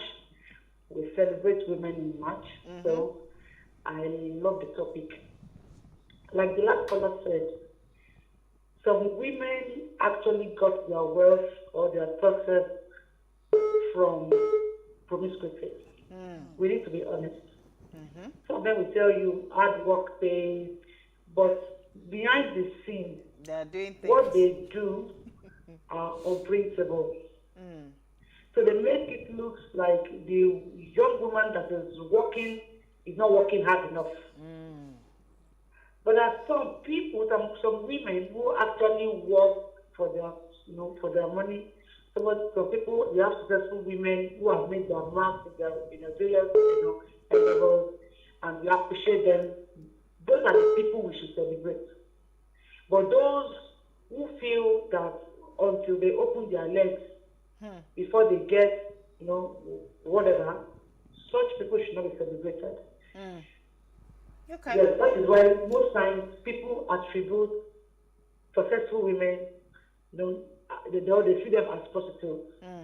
So we should begin to encourage women to actually work with their hands, be hardworking, and they must be truthful. And they must not make those who have not, gotten their whatever, they see them as if they are lazy. Okay. Thank you. Thank you so much, Buki from Akure. Thank you for your thoughts there. Thank you so much. It's interesting, the perspectives that we're seeing it through. Isi, I don't know if you have a comment. Yes, I do. Angel, I think you have a comment. And this is from Iyore from Gombe. And she says, good evening, ladies. Women are rarely trying these days. Presently, men will say they don't want liabilities, but when they see strong and independent women, they start tagging them as promiscuous. Right. Both men and women are involved in tagging and this is so sad. Now, there's another comment though. Okay, just hold that one. We have another caller on the line. Hello, good evening. Yeah, good evening. Good evening, you're welcome. Yeah, good evening. Peter from Benin. Yeah, good evening. Can you hear me? Yes, we can hear you. You're live. Go on. Okay. I'm going to call like 3 to 4 successful career women, and you will not add promiscuity to their names. Okay. Okonjo Iweala. Okay. Grace Alele Williams, the first female vice chancellor of my university. Yes. Yes. Madam Due Process. The MD of former First Bank, First Bank, Awosheka. Yeah. Yes. Now, and Chidima the poet. Yep. Adichie. Now, we all agree, those names I've called, they're successful women in their own right. Will you say they are promiscuous before getting there? The answer is no. Take it to the entertainment industry. I don't want to call names, but the half truth is a whole lie. Let's take it down to the Big Brother shows, all the people that have won. Take it to the entertainment industry. There's no smoke without fire. Most of these men, they will drive their wives at home, and the women that have been driven out will call out all these celebrities. Let's face the fact. The generation of now, I just called like 4 women, and we all agree that these women, they were successful in their own right, in their fields. Take it to the entertainment industry of this generation now. The young, beautiful, successful women in entertainment industry. One scandal to the other. But it is not cast in stone in the court. It's not all of them. Right. Take Genevieve. Take Joke Silva. Take Mercy Johnson. I'm calling names. Mercy is complaining now. Nancy is complaining now. But the wife of the man called her out. Let me even go to the foreign land. The female foreign minister of America, Madeleine Albright, that died today. Yeah. Hillary Clinton, Margaret Thatcher. Those are successful women without blemish. The younger generation today should look at themselves. Man, know thyself. It is really bad. Thank you very much. Thank you so much, Peter. Thank you so much for your comments. Interesting. Okay, NJ, okay. Easy, very quickly. Okay. It's just interesting. This one has no name, and it says, regarding the entertainment sector, especially ladies are usually labeled as promiscuous when their means of livelihood cannot sustain their flaunted lifestyles. So basically, he's just like what Peter said. Okay. This contributor actually stated that we have in the entertainment industry individuals who do not who are termed as promiscuous because whatever they're bringing in can not actually maintain their lifestyles. Okay. Okay. So they're flaunting it, and they cannot. You can't marry with the money that they're bringing in and the lifestyle that they have okay. currently. Okay. Okay. NJ, let's hear a comment. I have a comment here from Ufoma, and she says, "Hello, ladies. Women and men are not the same. Men and women complement each other. You cannot say because men indulge in vices, women too should do so. Women are the beacons of a society, and you can tell how decadent a society is from the values of the society's women. It's a case of double standards, and both genders suffer it. If a man is accused of molestation of a girl, she automatically gets sympathy from the society, whether proven or not. Likewise, society frowns on promiscuous women. That's why women do not flaunt their body count. Even prostitutes aren't proud of it." Okay, that caught me. Interesting. Yeah. All right, let me read my own comment. It says, this is from Daniel. Daniel is one of our super watchers. Daniel, I'm reading your comments, so don't say that we did not read it Like out. you said yesterday. Yeah, you said yesterday. Good evening, my dear beautiful sisters of What Are You Saying? It is very wrong to associate promiscuity with successful women. Absolutely. If a woman wants to be successful, why can't she do it with dignity and command respect? Also, making a living must be done decently. You cannot stand out in the society if you are promiscuous. Because you will be labeled unserious. If a woman needs to make money, let her make it with clean hands and not the other way round. Thank you so much, Daniel, for your comments. It's interesting how the perspectives that we've seen this. But I think what my takeaway would be tonight is that, first of all, this is a generalization. Successful women are not necessarily promiscuous. Absolutely. And even in the entertainment industry, I dare say, there are a lot of people, even some of the people that have been blacklisted. Get your facts right. Be sure that you have evidence to say that this person is actually living a promiscuous life. If not, they may likely have made it without the insinuations that accompany such. Right, but on that note, we have to go because, but it has been an interesting conversation. Absolutely. Thank you so much, NJ Omero. Thank you so much, EC Ofodile. Let me talk like Ua. You know. She's missed. Yes, we miss her. She'll soon be back. Yes. All right, so before we go, do ensure you follow us on Instagram. It's at PlusTvAfrica. You can interact with us further, drop a comment, and most importantly, follow all of our social media engagements. And remember to like, share, comment, and invite your friends and family to watch us and follow us. So if you missed today's quote, here it is again. I don't think anybody in the entertainment industry or in politics is surprised by the fact that those worlds are rife with promiscuity and irresponsibility. Certainly a lack of accountability. And this is by James Spader. We will see you tomorrow at 8 p.m. as we bring yet another great conversation to your screen. It's bye for now.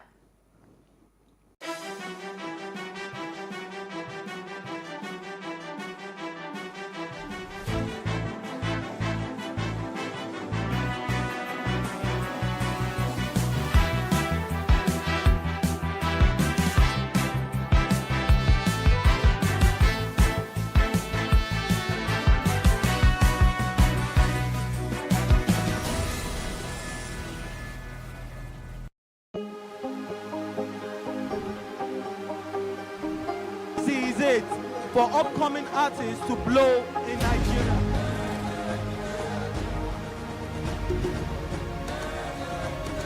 Welcome to Plus Trending. I am Booking November, your host, saying thank you for joining us on today's episode. Welcome back. It's tea time on PlusTvAfrica. Practice makes perfect. I'm not perfect yet, but I'm a lot better than I used to be. He's a king. He's entitled to marry 100 if he wants to.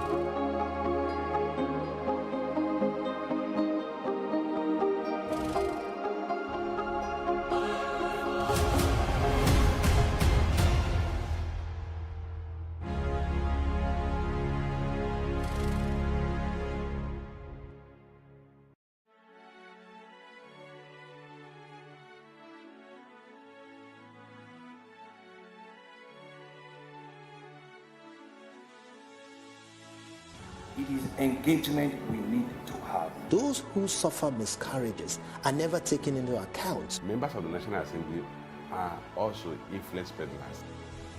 You are sitting on Nigerians' money. From the barbing, I pay my rent. On the barbing, I send my children to school. A consultative engagement. No any tangible notification before they ban us. It's one thing for people to be at your back and the heat of the moment, and another thing for them to still be with you when push comes to shove. I will do everything to take Lagos out of the national grid.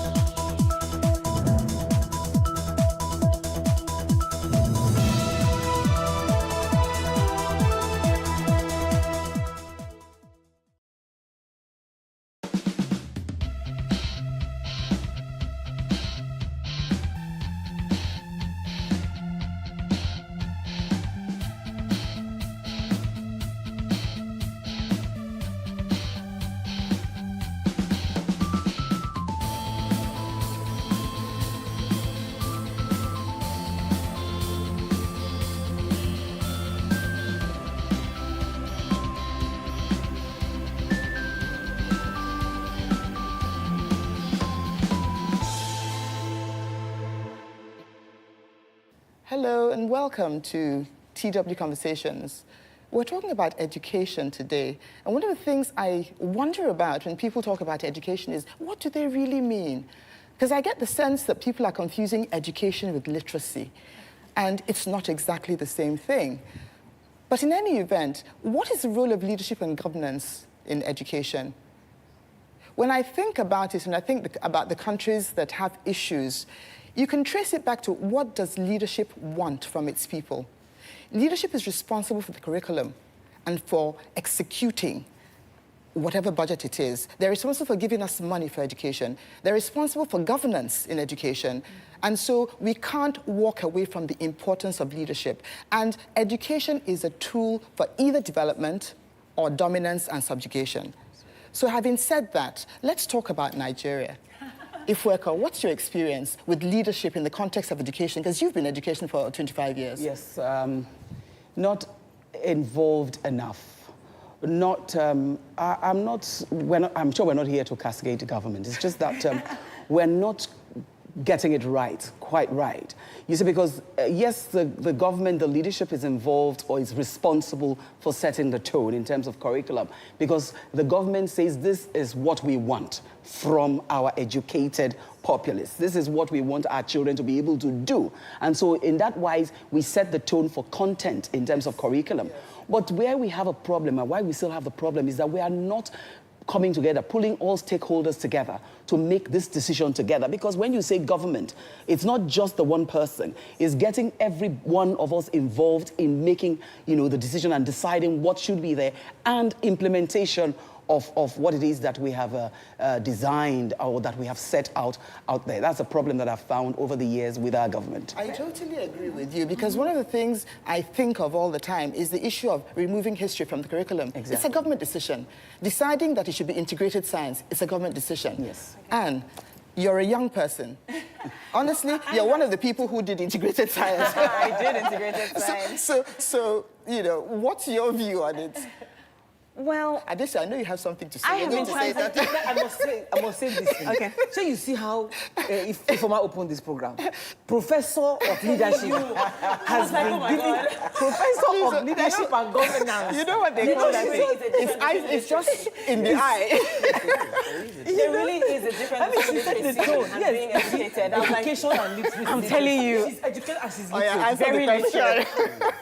I mean, education, like I've said a couple of times, is that I feel it has changed or it's changing, it's evolving. Is it getting better? I'm not sure. Is it... Well, it depends on how you look at it. Your kids are under 3. So, and that's the reason why I'm really concerned. The type of education they have now and the type that we had before. I feel like it was more inclusive before, and everybody used to... There wasn't a mix. I mean, I didn't care if the person beside me before was the mother I used to sell in the market, or the person was... You know, now it's very... Children are more aware. So the type of education that we're getting now, are you really mixing... Yes, you are not. You know, that really excites you, right? I'm being rude here. Sorry. I didn't actually say who everybody is. I'm assuming that you know Anne, you know Ifoma, you know me, but Mrs. Thomas is an expert, as you've seen. Siwa, well, we just pulled her in because she's a young lawyer who also has done some work with children and one of the privileged, educated children of today. And then, of course, we have this mama here who represents UNICEF, and we're going to be attacking them very soon. Not attacking. Sorry, Azuka came all the way from Abuja to be in our lounge, so we'll give her time. So while we're doing that, I'm sorry, I had to do that before they think that, who are we talking to? Are these the new co-anchors for TW conversations? Okay. But Anne, the comment you made is interesting to me because you're assuming education can only be done in school. Oh, but that's not true, is it? Exactly. That's not true. That's the point I was coming to when she said what we have is actually literacy in our schools, private schools, public schools. That's why I said the government needs to get every single stakeholder involved when we're thinking education. Because it's such a education is broad. It's not limited to literacy, which is what we get in schools. Obviously, that's what has pushed people like Siwa, because I'm the one that pulled down to this show, to go do the kind of work that they're doing. Now, you went to school, you went to, I say, privileged background, and then you decided to go do some kind of research that saw you children going to school in not so privileged background. What are the things that came out to you when you saw all of those things? Okay, so having gone to a private school and then going into public schools and working with children there, and we see that they're really just educated to learn how to read and write and take exams. That's literacy. That's literacy. Yes, so there's not that whole round education that you get where they come out with skills that they can use and a sense of thinking, critical thinking, and awareness of what's going on around. So, you see, the purpose of education, which brings us to the purpose of education, is to open the mind to the possibilities. You use the words critical thinking, exactly, to teach you to absorb information from all places, whether you agree with it or not, and to come to your own assessments of the position you're taking. So, which means that, to go back to what you're saying, the Nigerian educational system does not teach critical thinking. Is that the way you're worried? So...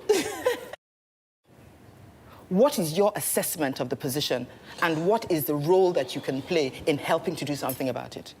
Well, I want to bring us back to formal education, formal schooling. Literacy. Which is literacy. And for us in UNICEF, we take issues around education. What do you do for UNICEF? I'm sorry. My name is Azuka Menkiti. I'm an education specialist working in UNICEF Nigeria, based in Abuja office. Menkiti, okay. Menkiti, well, just happens to be quite a popular name. And so in UNICEF, we look at education, formal education for children, and we're very concerned about the fact that children are missing education. And beyond, absolutely, yes. Beyond, before we get to the level where we begin talking about critical thinking, we need to create opportunity for every Nigerian child to at least get into school. But that is what is not happening today. Majority of Nigerian children are not achieving their dream of getting into school and getting quality education. One step is to get into school. The second step is getting quality education, which gives you the foundation to begin to look at critical thinking. But for us in UNICEF, there are 3 key areas. We're looking at access. We're looking at quality education. We're looking at strengthening governance in education. For us, if all of these 3 are addressed, every Nigerian child will enjoy his or her right to education. For access, we have been able to find out that a lot of Nigerians are not going to school, Nigerian children, especially in northern Nigeria. The statistics that everybody... the schools are not there, or they don't want to go to school? There are two things. In some places, the schools are not there. In some places, it's about decision of who goes to school. When resources are lean, for instance, in rural communities, when resources are lean, decision of who goes to school becomes on a scale. And most often, when it has to be done between a boy and a girl, decision is done in favor of the boy. I don't know. Yeah, but this is a reality. This is a reality. This is a reality. So for UNICEF, we're focusing on girls' education. We want to ensure that that girl who sits in one rural community, living in one poor household, is able to access her right to education. That is also part of our equity campaign. So we're looking at equity. Okay, you have an equity campaign, and you want people to begin to see education as a child's right, but the children themselves must know first now. Yeah, so for us, it is about equitable access to quality education. So we take 3 strands. We look at access. What do we need to begin to increase demand? Because access has to be done with demand.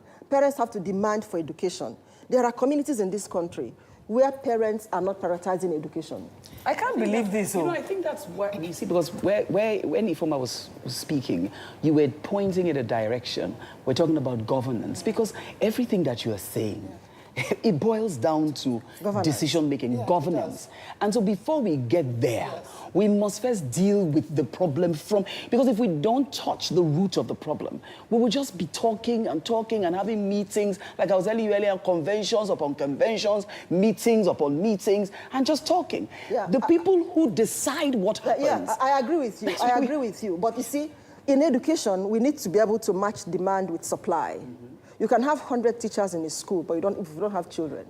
But if you have children, a school, what I'm saying is this. So for us at UNICEF, we are combining every aspect that needs to be addressed. So we're looking at the demand, but also working with government very closely to ensure that the supply is met. Because when children come to school, and the supply is not met, then there's a whole lot of gap. There's a fundamental thing, which I think, again, is what you focus trying to address. First of all, if there's no school that's built, if government hasn't built the schools, it doesn't matter how much demand there is. So that's, first of all, it has to be in the budget. And it has to be disbursed from the budget, which is where, so leadership has to decide that it's a critical area. Exactly. And then the governance, which is the education ministry, in terms of governance of the curriculum, determining the curriculum, making sure that curriculum even is used. But you set up the school first, you fund the school, you get the teachers. So the schools aren't there, the teachers aren't there. Because teachers are teaching you Czechoslovakia again, and that's when you're lucky. That's when you're lucky, and they even know that there's Czechoslovakia. They even know that there's Czechoslovakia. Do you understand what I'm saying? So, and for me, I'm not so sure that school is. I think parents need to be, because education is not literacy. You remember what I said? I'm sweating. I must take a break. Please, let's take a break. Because at this point in time, I'm the only one that seems to be sane. Me and we're not even arguing. But I'm into it. That's it. But we must take a break. We'll be right back. We'll be right back with the conversation. And our conversation really is about you understanding that you have to make your own noise about getting right education. Absolutely. We'll be back. Yeah. Welcome back to our lounge. If you were watching before we went on the break, you would notice that the ladies have gone on a rampage. They're really passionate about this topic. So education is very key, and we cannot overemphasize that. Siwa, before we went on the break, was about to express herself on her findings and what we can really do. And is there really hope? Siwa. Okay, so I know we were talking about schools in the north as well and the schools in the south. So I've only witnessed what's going on with schools in the south. And I found that many of them are overcrowded, actually. There are a lot of students there and they don't have enough infrastructure. And most times their teachers are not there. So in some of the schools I went to, they were on break for most of the day. So they would have themselves running around and doing things other than studying. And then when it comes to the times for exams, you would find them just learning on how to take the exams. What does it do to you as someone who's had a very good education? Now It makes me bothered because I know that the government does have a role to play, and maybe their parents may not be educated enough to also know what's available and how to also make sure that the curriculum, if it's properly set, is being implemented. Can I say something? There's a youth center that I was involved with setting up, and we had a literacy class, and children in SS couldn't read. And so we had to literally teach them using books to read. So we didn't go through ABC, no. We used books and then discussed books, and then eventually they got better. And that is just symptomatic of the problem. If you can't read and you can't write, what do you have to offer the world when you come out? Which is why what you guys are trying to do now, UNICEF is saying that they're trying to get more people to go into school. No. What UNICEF is doing is taking the issues around education holistically, addressing access, addressing quality, and addressing governance at the same time. Because we recognize, so we recognize that you cannot pick one and leave the other. That's what we are doing. So we are addressing access, and we are addressing quality by training teachers, and also working with government to ensure that government... Yes, so we're addressing these three. So we are no, you see, sector and NGOs have to be involved. You see what UNICEF is doing. Sorry, Azuka, we see, Ifeoma, you made a comment. You said the secondary school children that were in that camp that you were part of couldn't read. So I was going to point to the fact that literacy is critical. Yes, it is literacy that is a leg upon which education will stand. Absolutely. You cannot take education away from literacy. Yeah. Now, having said that, you're talking about government, we're talking about teachers. We have forgotten the most critical of them is the parents. We need to enlighten the parents. They make the decision about whether the children go to school or not. Or stay in school. Teachers of the they are the thank you. That is where the education part comes in. And the values. Now, they if teach the values. parents, like you have in the north, I don't see why I should educate a girl child as a mom. I didn't go to school. See, I didn't go to school, and I got married. And so when you are done with education, you are going to go back to the kitchen. So there's no need. So the father says, you are not going to fetch me anything but problem, because I'm going to, no value. So my son will fetch me some. So if we don't go where we should go, we will keep walking around in circles. We're having this conversation We now. will keep going round and round in circles. UNICEF, you understand that. You understand that you cannot take up one issue, one aspect of education and leave the other. So what UNICEF is doing is a full package. Get the demand, increase the demand, and get people to appreciate why they need to demand for education. And then at the same time, work with government to appreciate the fact that supply must meet demand, and also strengthen the systems. So UNICEF has been doing a lot. Can you track the impact of what you've done so far? Yes, a lot. a lot has happened. And I must say that we are tracking. We are tracking. Every year, for instance, we organize a enrollment campaign in some selected states. No. I mean, usually we use independent third-party consultants. Okay. Usually we step aside. Okay. UNICEF likes, getting feedback so that to help us to plan better. So we normally organize our evaluations independently. Okay. Recently, I was talking about the impact evaluation of our cash transfer program. We implemented a cash transfer program for girls' education in 2 states, in Sokoto and Niger State. But also it's important for UNICEF about sustainability, about how government will be able to, we don't want to do pockets of projects. Sorry, was this cash transfer done with government? Yes, definitely. The government Did you give government the money? Yes. We work with government. Okay. We work with government. And we also do institutional capacity. We also build institutional capacity. We don't want to step aside. By the time we step aside and it all drops, like some organizations. So you give government money to give to mothers and What daddies. we do is that we work with government, with other stakeholders, to make sure that the systems are strengthened. And once these systems are, like Sokoto State, I was talking about cash transfer. When we implemented 2 years cash transfer program for girls in Sokoto and Niger states, at the end before we got to the end of second year, Sokoto State government picked it up. So how many more children were going to school? Yes, our evaluation showed that we had 65% increase in enrollment, retention, and attendance. Because for schooling, it goes beyond enrolling in school. Attendance is very key. And retention is also very critical. And transition, and then the content of what you learn is important. So we also recognize all of this and pulled all of that into a project, into a program that government takes a lead. Most of the time, government takes the lead and UNICEF provides technical support and financial support. Step in at this point? We're focused on public schools. What tells us that private schools are doing such a good job? How do we know they are? Because you see, because I'll tell you something, one of the things I've noticed, a lot of private school children come out and they don't use their initiative. They're waiting for you to tell them what to do. So how are they being taught? Is it just regurgitate brilliantly what you're being told? What is the process? Because education is about getting you to think. It's about getting you to think. And if a person comes out of a private school and paid all that money and you ask them to do something, and they can't take the initiative, or there's a problem, they're waiting for you to tell them what to do. That's what I see all the time. You see, quality control is a problem. That's where government also comes in. That is where governance comes in. In terms of supervision. Supervision, quality control. You see, because in the past, we used to have inspectors. You know, I have not been. No. Let me land. We used to have inspectors that actually went to schools to inspect schools, and in inspecting the schools, there are standards.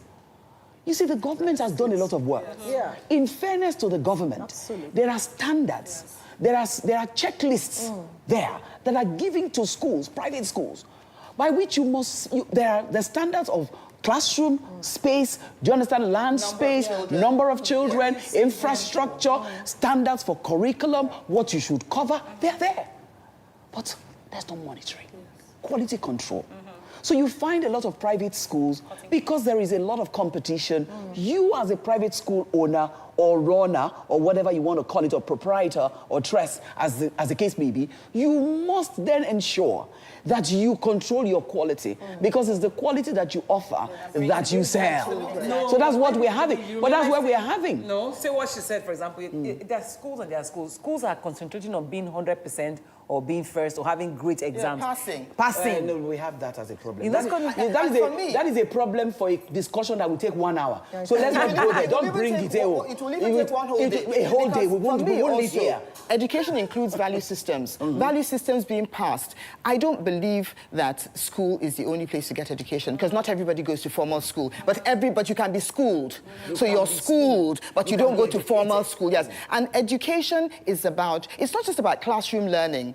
It's about every other thing you expose yourself to. The word education presupposes that there's exposure to everything. So if I come here, the things I see educate me more. If I've never been in a studio before, I'm saying, oh, is this how it is? And so that information, unknowingly, I've registered it, and somewhere else, I will use it, because every single thing we learn and we see is used. Even when you go to those schools, state schools, there's something you're learning. You're talking about the things that you have knowingly noticed. There are things you have unknowingly noticed, which those are the sorts of things that UNICEF also uses, because people are critical in the way they look at things. This problem will not go away. It can't. Let me tell you why. When you say you are educated by what you see, so I'm a child, and my mom comes to school and says, I want my child to do common entrance. My child is 8 years old, so I want the child to do common entrance. Please, can you just put there that the child is 10? And the mom goes, the child can see the mom going to sign affidavit that my child is 10. And takes the child to school to write. Wait now, then in secondary school, the mom comes and looks for a teacher that they will bribe and say, do you know anybody in WAEC? Can we get the question? The children are seeing their parents do that. That's a problem we have. Education. So you see, our education is the other way. There's a lot going on. Okay, can we have just about 3 minutes to go on this show. It would be nice for us to at least kind of profile some kind of solutions. We said government has to do. UNICEF has established a problem, and there's a campaign you're going to run for the next 2 or 3 months to ensure that you're raising the awareness. But the thing is really our business and our problem, right? So I think we should all just give what we think solutions are. Because you set up an NGO. Yes. Tell us about that, because you can't wait for government to do everything. Okay, well, our NGO is called Like a Palm Tree Foundation. Palm tree? Like a Palm Tree Foundation, raising flourishing youth and children. But our first focus is on Project Open Eyes, which is on internet safety for children. But we understand that we need to make sure that children are kept safe online and offline. Yes, but in terms of a solution, I would say really raising awareness with the parents, because children first learn from the parents. They learn what they see at home, and they also go and teach other children in schools and challenge the teachers with that. So I would say really focusing on parents being the first point of value system education for the children. And then that way, when we're talking about literacy and education as a whole, we know that what they're being taught in the schools is the same as what they're being taught at home. A friend of mine recently said that she went to a school to look for a school for her child. And when she got there, she saw the kids in high school, which are in the same building, walk past without saying hello. And she said, my child's not going to go to that school. Because she believes that if you cannot even say hello, you're too big already. What are we really teaching? Apart from the formal education that you're teaching in school, she believes that this is an environment for children to also... But I know that, talking about standards, where you were talking about standards, I feel like there's competition now, for instance, in Lagos, and that has sort of pulled up the standard a bit. People just feel like, exactly. So maybe in the rural areas, because the competition is not as steep, people, which is the truth, really. In Lagos, for instance, like I said, so if we feel that maybe, and then teachers, the quality of teachers that we have, I don't see them improving themselves as much as they used to. They're not even aware. I mean, my nanny was talking about her teacher, she was upset. She didn't even go to university. Nanny goes to school? She doesn't go to university. Her kids go to school, and she comes back home. Nanny? Yes. Oh. She's a come and That's go. a very good one. And then she explains that she was very unimpressed with what the teacher was teaching her child. And I asked her, how are you able to evaluate what your child... She's like, even me that didn't go to university, I know this. If the child doesn't know this, there's a problem already. So it gives us a better perspective. Everybody needs to be involved because there's a problem. We need to have advocacy. I'm glad that UNICEF is doing campaigns. But UNICEF working with who? We have education reformers who are working with educators. So we need to take it from different angles. We need to have maybe there's an NGO that will focus on enlightening parents. Let that be their campaign. It's a huge task that UNICEF is taking on. Maybe you have the infrastructure to handle it. Maybe you have the manpower to handle it.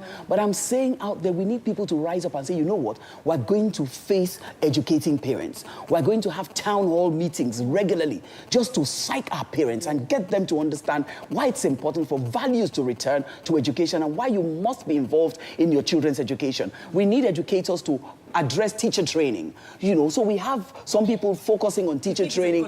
It's a collaborative effort, because if we do one end, we will fall again because we haven't done the other end. Simultaneously, we must be handling them together. Yeah, that is why UNICEF is taking the whole issues holistically.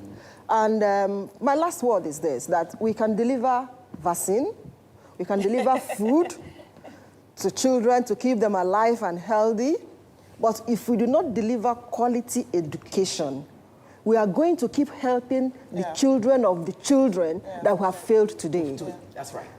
I hope you understand what I mean. Absolutely. If we don't address issues around delivery of quality education, we are going to keep going round and round as a nation and keep helping children of the children of the children that have failed today in terms of investing in education. Show, but let Ifeoma tell me her last words. Education and literacy. My last word is this.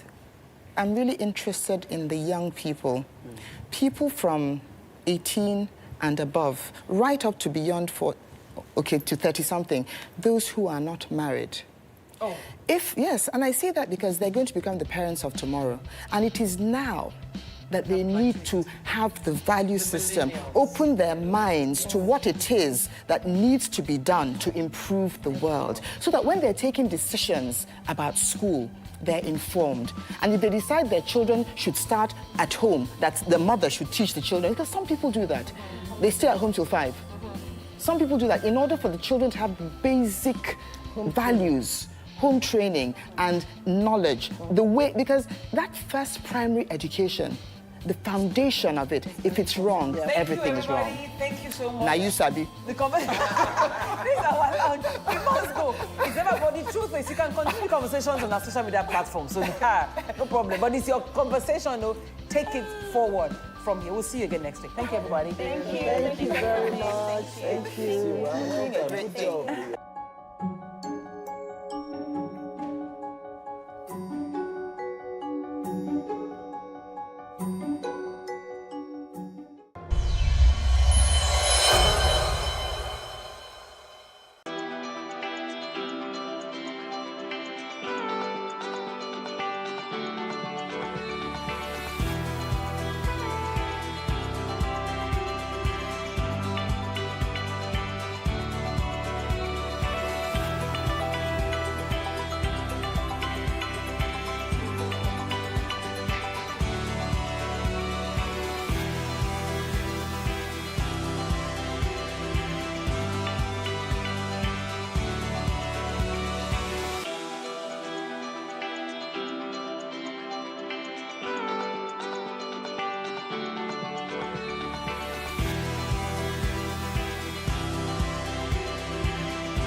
There is no voting on social media.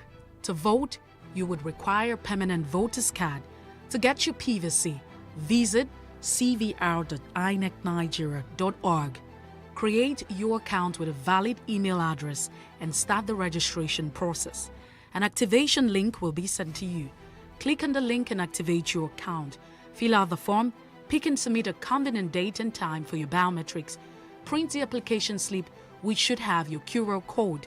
On the appointed date, go to the nearest INEC office for your biometric capturing.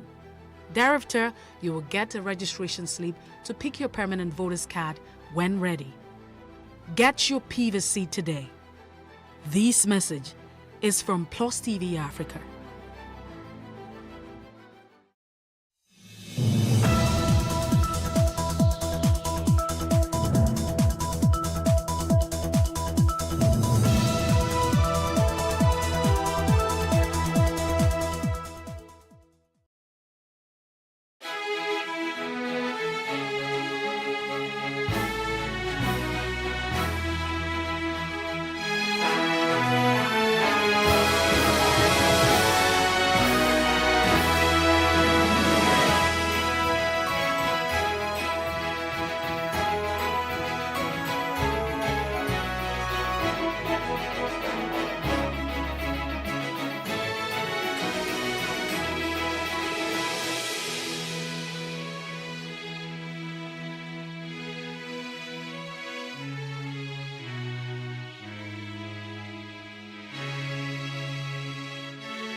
On Plus News now, President Muhammadu Buhari insists on zoning, meets National Assembly leaders.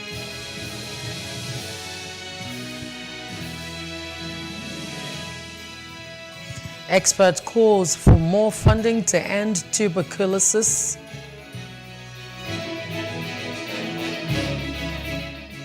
African students fleeing Ukraine struggle to stabilize and continue studies. A warm welcome to you this night. This is News Now. I'm Loretta Chiogo.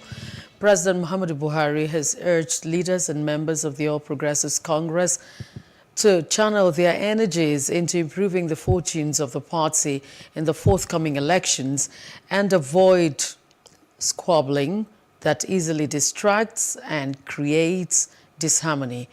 Receiving APC National Assembly leadership at the State House, the president reminded members of the proximity of the election dates set by INEC, admonishing that positions be harmonized with a bigger picture of winning elections and providing good governance. In a statement signed by the Special Advisor to the President on Media and Publicity, Femi Adesina, the President told the lawmakers that they are saddled with the responsibility to conduct the upcoming convention in a manner that not only fortifies the unity of the party, but also improves the prospects of its electoral fortunes in the 2023 general elections. We have a couple of days to National Convention, and we must collectively ensure the success of the event. As you all know, the National Convention of our party, which we have committed, is holding on the 26th March 2022, and we cannot afford to do anything that will jeopardize the chances of the party in the 2023 general elections. A zoning template was produced and adopted by the party after wide consultation in order to ensure that the leadership of our party is reflective of our diversity in unity while representing our collective various dynamic interests. It is imperative that we adhere to that template. Mr. President emphasized the need for us in the APC to be united, always act as a family, ensure that we remain focused. We have the leadership of Nigeria today at the national level, and of course we have many states, about 22 states under the leadership of the APC governors, actually 22.5. We have half a state in Anambra where we have, no, it's gone already. But we have 22 states and control the federal government. As many of you are aware, the president in the last couple of days has been having a meeting with stakeholders towards the convention that's coming up on Saturday. And the whole idea is to encourage all stakeholders to unite, present a common front, and have a peaceful, rancor-free, successful convention. That's what that meeting was about. And the Coalition of Northern Youth Support Groups and the All Progressives Youth Stakeholders Forum have endorsed the candidacy of Abubakar Sadiq Saad Fakai for the position of National Organizing Secretary of the All Progressives Congress. The convener, Mohammed Kishinga, announced this during a press conference in Abuja. He called on leaders of the party to consider loyalty, experience, equity, and fairness before electing the next set of members of the National Working Committee in the forthcoming convention. Since the inception of the All Progressive Congress, Kebbi State has never been opportuned to produce a member of the All Progressive Congress National Working Committee. We therefore consider this as appropriate for this manifest. We hereby advocate that in the consideration of Kebbi State for this important National Working Committee position, we demand that youth should occupy the position of the National Organizing Secretary of our great party. It is on this note that all of us wholeheartedly endorse the candidature of Honorable Abubakar Sadiq Saad Fakai as the National Organizing Secretary of the All Progressive Congress. Former Governor of Anambra State, Peter Obi, has declared his intention to run for president in the coming general elections. Obi, who was the running mate to the former Vice President Atiku Abubakar in the 2019 presidential election, made the declaration in Oka at a gathering of traditional rulers. He had attended an event where Atiku declared his intention to run again for president, and when asked why he attended the declaration event of a potential rival, he said Atiku Abubakar remained his leader and that politics was not war. Now, tens of hundreds of women under the umbrella name Women United for Yahaya Bello Uyabel trooped to the streets of Umia here in Abia State for a solidarity walk in support of the presidential bid of Governor Yahaya Bello of Kogi State. They insisted they would back him up with their numbers to succeed President Muhammadu Buhari. The walk was tagged 1 Million Women March for Yahaya Bello too. The women are members of over 700 groups across the 6 geopolitical zones of the country and across key sectors, including non-governmental organizations, civil society organizations, religious professional bodies, women in media, politics, Nollywood, market women, as well as top women entrepreneurs, among others. He's the only man that has proven that women should not be pushed aside. He has carried women along. And someone like that, we should support him. We want vibrant, young people that will take over from whoever is ruling Nigeria now. We want young people. And the person that is dedicated, if you check his profile, whatever he's doing in Kogi State is 100%. Embracing women, bringing women to every aspect of whatever he's doing in Kogi State. That's why we women want to support him. It's the choice of women. And when you become the choice of women, you have won. He is the only man that has the troubles of women at heart. He carries women along. So why won't we support him? There are some positions that they don't give women. But Yahaya Bello is one person that gives women opportunity to excel. We can see what he is doing as a governor, carrying women along. And I believe if he mounts his seat as the president, he will do more. Meanwhile, the Association of Southern Nigerian Ethnic Youths has called on APC, PDP and other political parties to zone their presidential ticket to the southeast in the spirit of fairness, justice and equity in order to build a country devoid of any form of marginalization. The youth group said Southeast was the only zone in the southern region that has not produced a president for the country. The group called on pro-Biafra groups to drop any form of agitation and embrace peace. So facto, Southern Nigerian Ethnic Youth Leaders Assembly challenged Southeasterners to demonstrate capacity by giving Nigeria the most qualified, credible, and competent presidential candidate that will heal the wounds of Nigeria to achieve a prosperous country with effective economic revolution that would realign the nation towards the path of growth and development. And that for the sake of national patriotism and unity, the Assembly calls on pro-Biafra groups, especially the indigenous people of Biafra, IPOB, and through their cronies and agencies, ESN, to drop any form of armed struggle and embrace peace and key into the Nigerian president of Southeast extraction as a means to heal from all forms of marginalization and so be reintegrated into the Nigerian political project. The Nigerian presidency of Southeast extraction in 2023 is the antidote for fairness, equity, and justice in the nation's political stability and survival. Remember, in every instance of crisis or war, we, the youth, always fall the greatest victim because we are the real patriotic Nigerians who believe that with equity, justice, and fairness, the unity of Nigeria with every other tribe is a factor that is inevitable. Harness the idea of trying to zone the system of governance in Nigeria, because some of the agitation we're experiencing today is as a result of the marginalization, injustice, the unfair treatment that the certain region of the country have been subjected to for a very long period of time now, and they believe they can't take it any longer.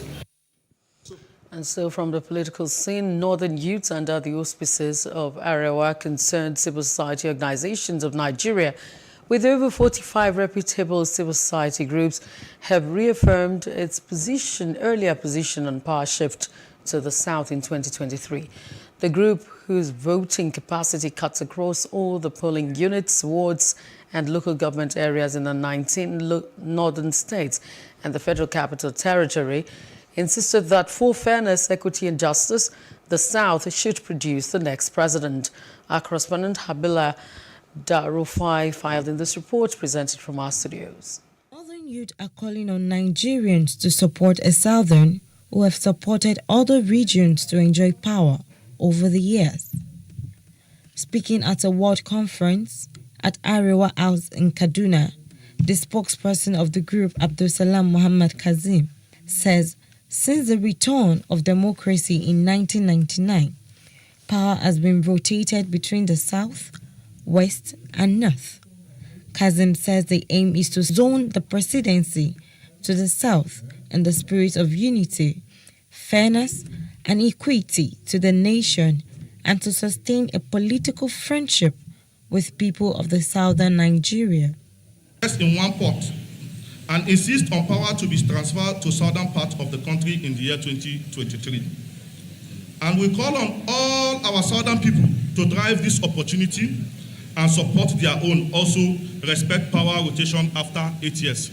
The fact that we are here agitating that power should be shifted to the southern part of the country does not mean we don't have people in other regions that are capable or competent of producing the president, vice president, speaker, and other positions. But because of fairness, we want this to be done. They call on all political parties to zone their presidential candidate to the south, adding that any northerner contesting as president will be regarded as an agent of disunity and an enemy of the nation. The presidency of Nigeria is about to leave northern Nigeria. Of what benefit is this presidency to northern Nigeria in the last 6 years? Rather, we are witness to wanton destruction of life and property. We are witness to cattle rustling, kidnapping, senseless insecurity up and down. So the presidency should shift to other regions and let them equally test the power of the #1 seat. We have to respect our integration, brotherhood, and unity. The coordinator northwest of Disciples of Jagaban, Senator Sani Saleh, says power shift is a good thing. The call for power shift to the southwest and the identification of a single individual with all the requisite qualities that is required to transform this particular country of ours with all the peculiar challenges that we have. We need somebody like Asiwaju to solve the problem for us. The governor of Delta State, Ifeanyi Okowa, has debunked claims that he has endorsed a candidate for 2023 general election in the state. Speaking to newsmen, the state's commissioner for information, Charles Aniagu, said the people should discountenance the rumor in town, stating that anyone who is interested in any political office should get in the race and contest. And to inform him that you are going to run. Naturally, he will not ask you to stop because number one, it's assumed that you have assessed it and you have the capacity to run. And so if you believe that because he didn't ask you to stop, that means an endorsement, there is not also something wrong with it.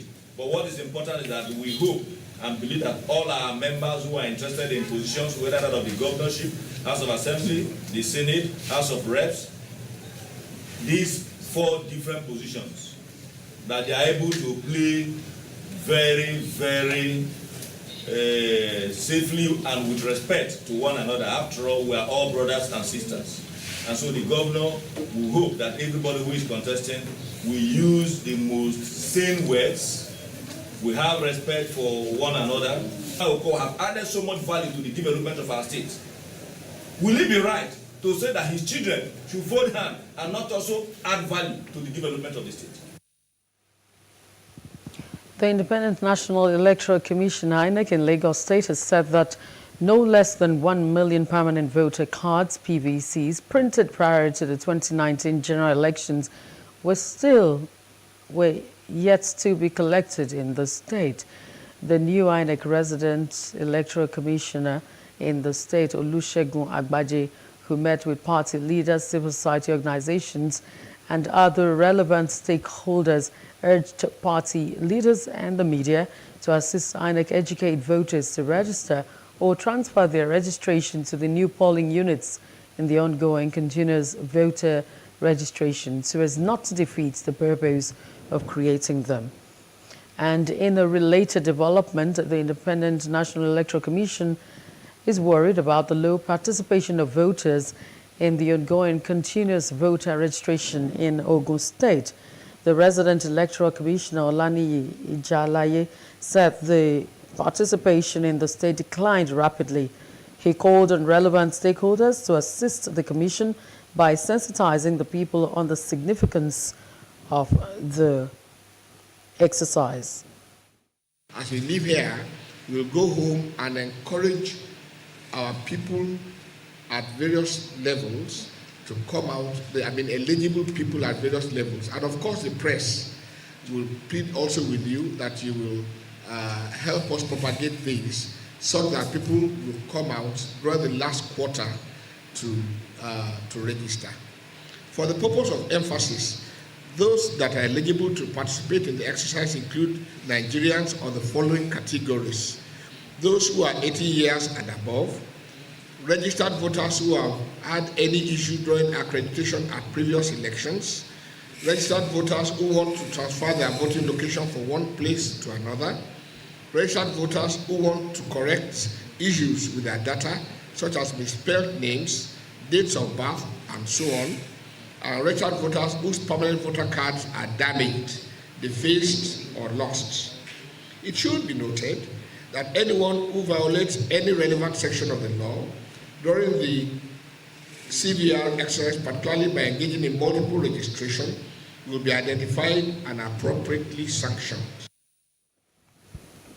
Following the fire that broke out on Wednesday morning at Akpomo, the Director of Bridge and Design with the Federal Ministry of Works and Housing, Ropo Oyemade, has revealed that the bridge was badly damaged and the duration for repair works cannot be ascertained, as it was likely not to be soon. Our correspondent Jacinta Obioku was at the scene to give us an update.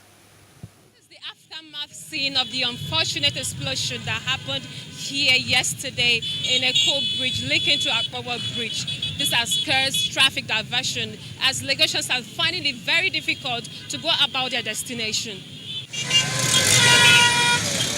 This is the order of the day for Lagosians.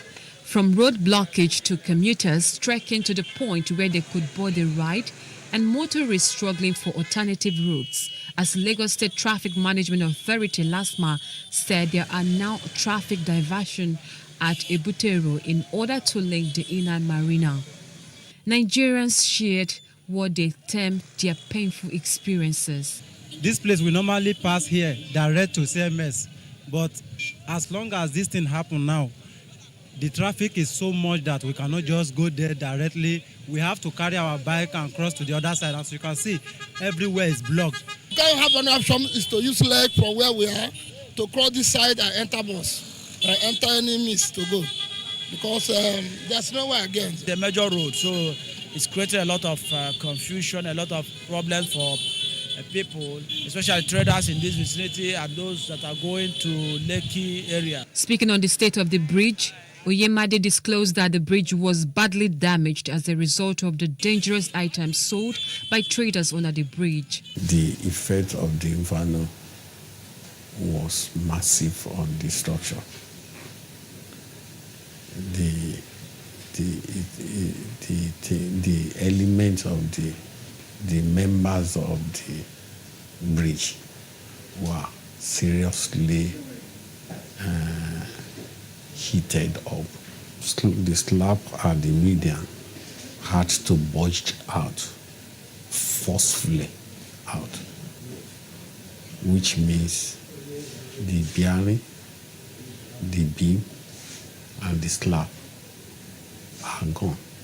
He also said he cannot ascertain when the bridge would be repaired, as the bridge was earlier mapped out for repairs before the fire accident. And it is very unfortunate that we had this kind of incident at this period in time, because we have just awarded comprehensive repair of that bridge.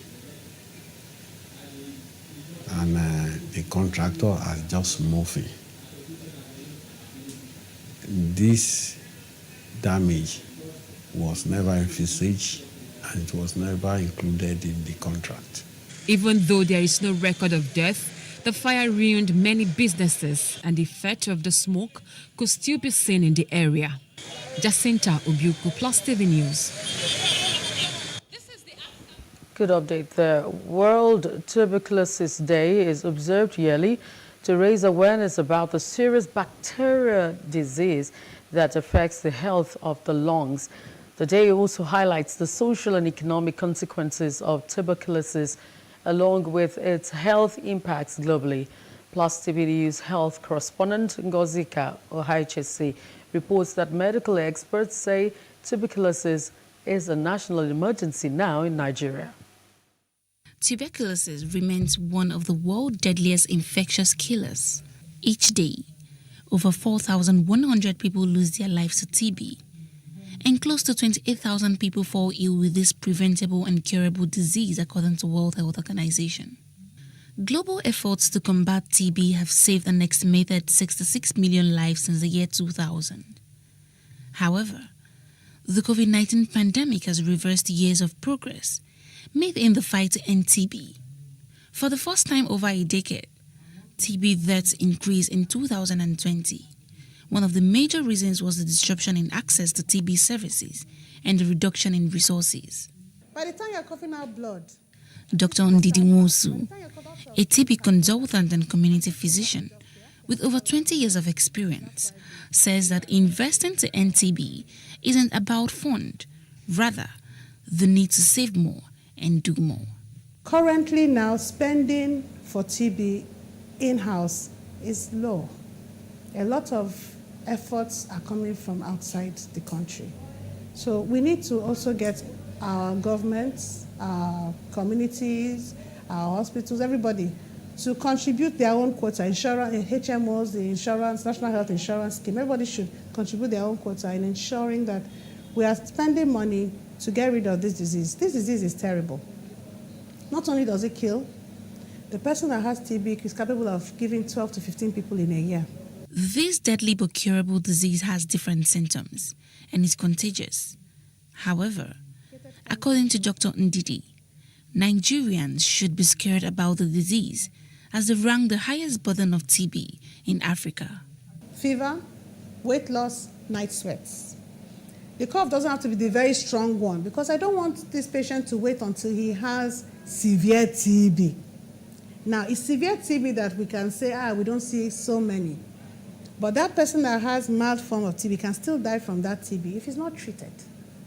So once the cough is there, no matter how soft or light it is, please take the sputum and have it tested using GeneXpert. The reason why we talk about GeneXpert and TrueNat, which are new technologies, because they also help us test for resistant TB. So not just to see if it's the normal TB that majority of people will have, but if there's resistance, we have to go straight to the resistant TB drugs. Fever, it doesn't have to be very high. It could be mild fever. It could be recurrent, okay? Because it's a chronic illness, the fever is not always very high. Weight loss, the person usually loses weight.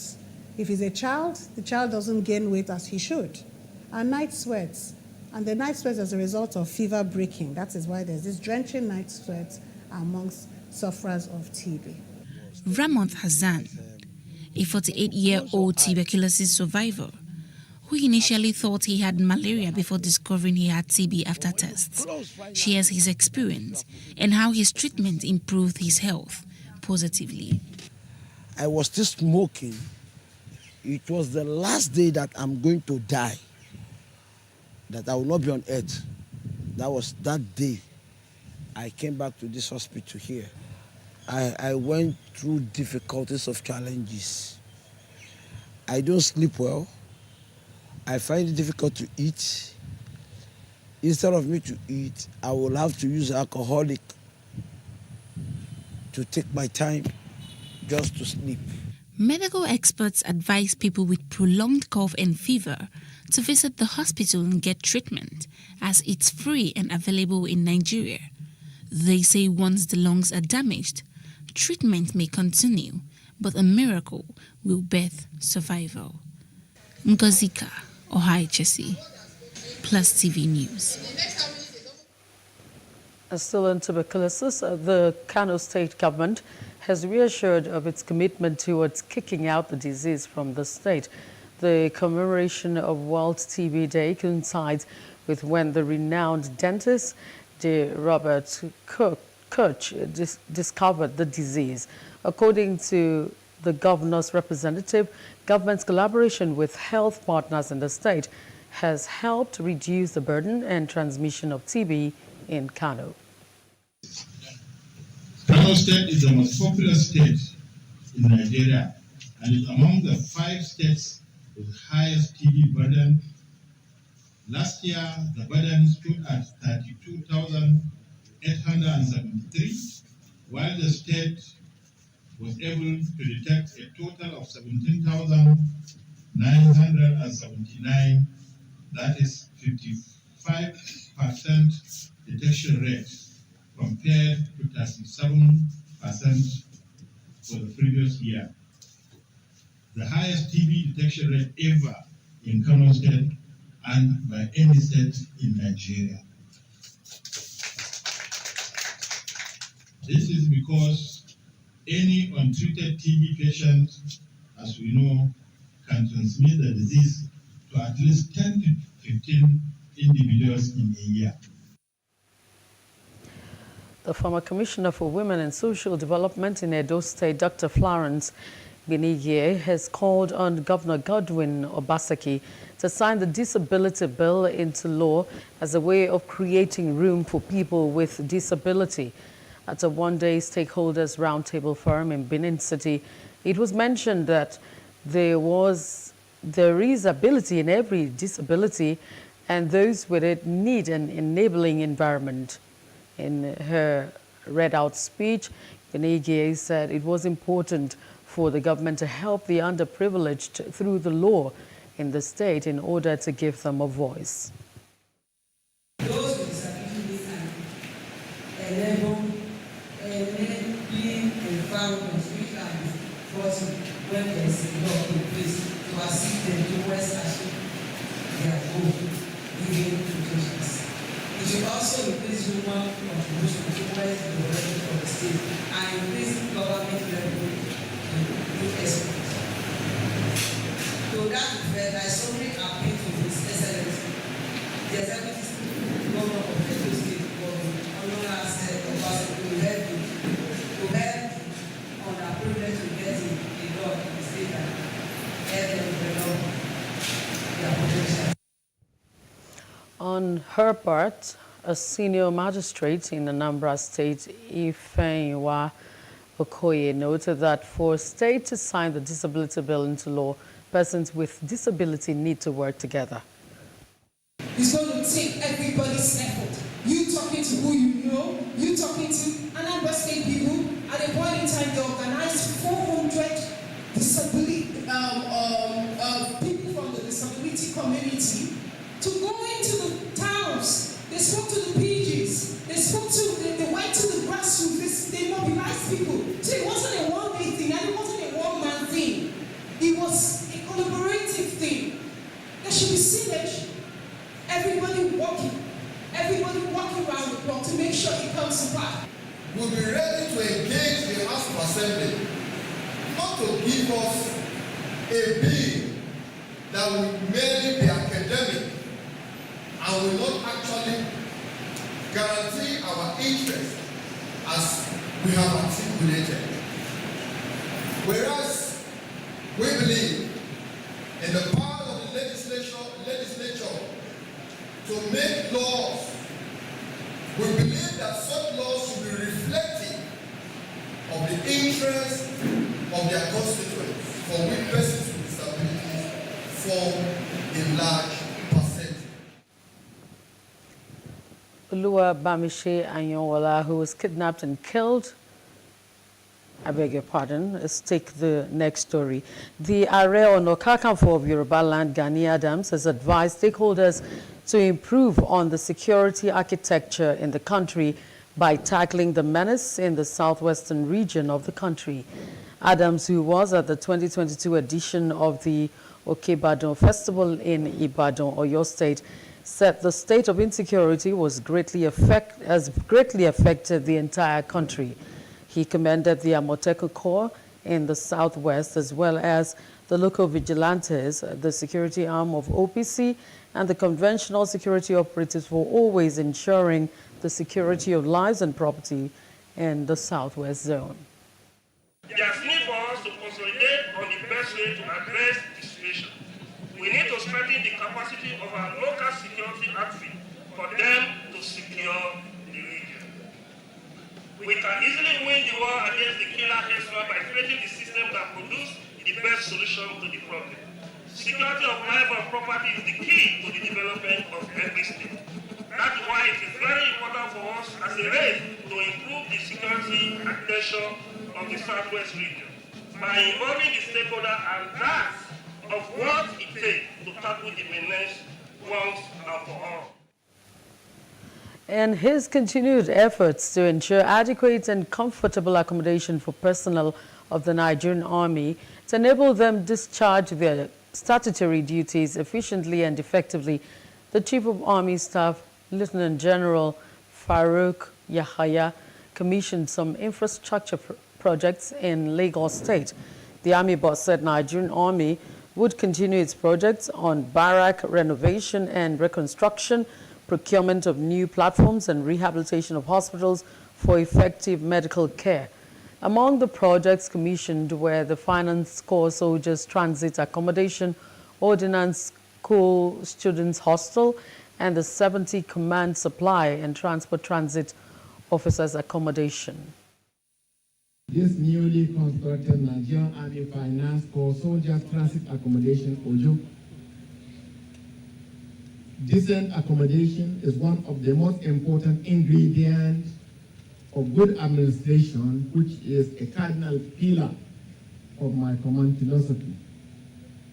You could therefore understand how pleased I am to be here today to commission this new accommodation for my soldiers. I have keenly followed the activities and performance of the Chief of Account and Budget Army, Major General A.A. Adeshope, in his area of core competencies and other assigned tasks and doing command and Chief of Army staff last year. I'm in no doubt of his capabilities. This piece we have seen here is one of many. Therefore, let me commend you, Co-Commander, and the Chief of Account and Budget, for living up to your responsibilities, which include improving welfare of your personnel. Senator Smart Adeyemi has again called on the federal government to fast-track the completion of the Ajaokuta steel project, which is a catalyst for full industrialization of the nation's economy. Adeyemi also urged the federal government to use the current gains made from crude oil sales at the international market to fix the comatose refineries or build new ones. He lamented the abandoned Ajaokuta steel complex, which he said has the potential of providing gainful employment for over 50,000 Nigerian youths, calling for the resuscitation of if full-fledged industrialization is to be achieved in the country. What is wrong with our nation? Today we should be smiling that the crude oil, the barrel, is now selling above $100. At the time, I was afraid for Buhari's government because crude oil was selling at $10, $15 when this government came to power. Now, today it's over $100, but we're not getting the benefit. For whatever it will take this government to block the leakages, we must do it and use this advantage to complete iron and steel complex. I was in Lagos yesterday, and I look at all the steel that were used to build the new terminal. They were all imported. And you know one thing? We have them in our in Kogi State. For me, as an individual of Kogi State, I feel pain, and at times I feel like crying because if my government was allowed to run iron and steel complex at Ajaokuta, we will be exporting by today. Vice President Professor Yemi Osinbajo says the federal government has disbursed over 80 billion naira to finance the acquisition and installation of critical medical equipment and the expansion of production lines in some pharmaceutical companies. Osinbajo, who disclosed this while declaring open a two-day primary health care summit in Abuja, said it had become imperative to appraise the key components of primary health care in the country. The summit, with the theme Reimagining Primary Healthcare in Nigeria, was organized by the Federal Ministry of Health in collaboration with the National Primary Healthcare Development Agency. The Senate has confirmed the nominations of 7 members of the Monetary Policy Committee of the Central Bank of Nigeria. This followed the consideration of a report by the Committee on Banking, Insurance and Other Financial Institutions. Chairman of the committee, Senator Uba Sani, while presenting the report, said the nominees possess the academic qualifications, technical knowledge, and professional experience to be members of the MPC. He disclosed that the Senate Committee on Banking did not receive any petition against their nominations. That the committee did not receive any petition against their nominations for appointment as members of Monetary Policy Committee, MPC of the Central Bank of Nigeria. 4, that the nominees have been cleared by the Nigeria Police Force, Department of State Services, DSS, and possesses the Code of Conduct Acknowledgement Slip. 5, that Alhaji Aliyu Ahmed is the Permanent Secretary, Federal Ministry of Finance, Budget and National Planning, and will serve as the representative of the ministry in the Monetary Policy Committee, MPC.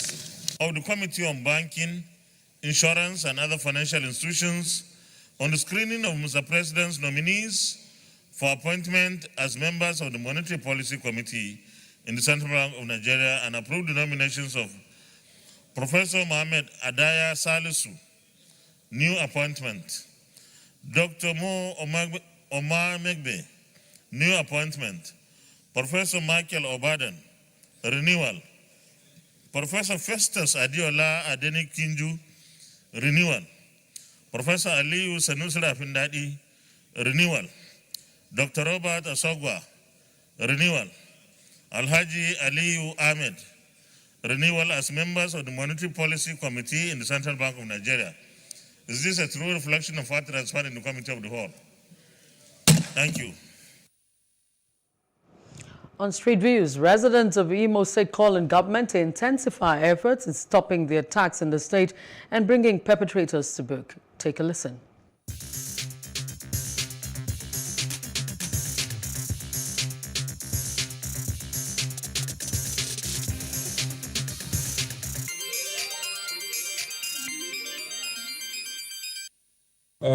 For the past few months in Imo State, we've been experiencing a lot of insecurity, talking about the unknown gunmen and the burning of houses and the setting of some places ablaze. Yes, is an act condemnable that every citizen of Imo State should condemn. It's true that the government has actually not come out on the open to fish out the perpetrators of these dastardly acts. But as a matter of fact, they have made kind of serious insinuations about people they are alleging that they are involved in this act. But we have to still urge them, as a matter of fact, because we are citizens of Imo State. Our lives are in danger if they don't act fast. We want to call on the government of Imo State, led by the distinguished Senator Hope Uzodinma, to step up actions towards ameliorating the situation, because the situation we have at hand is very precarious. See, that's still on insecurity. You can see so many persons who are patriotic Nigerians have separately condemned such acts. It is not good now. It is not good. But these guys are doing this for one or two reasons, which I know government is aware why they are agitating and doing these things. I'm not in support of what they are doing. It's not good. This is our own property. It's our thing. We should, guide our team judiciously instead of, taking them to destructions. Our system is balkanized, and what I will only advise the government is to get to the root of it. They should call these boys, they are our people. Nobody should pretend that they are not known. Nobody is unknown. These people are coming from homes, communities, local government and the state. So they are known. Nobody can say they are unknown. Please, government should do something to fish them out and dialogue with them.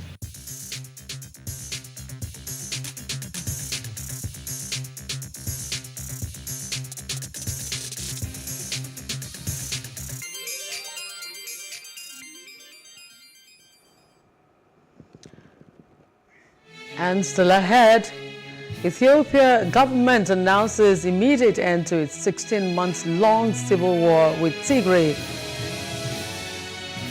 Details coming to you shortly.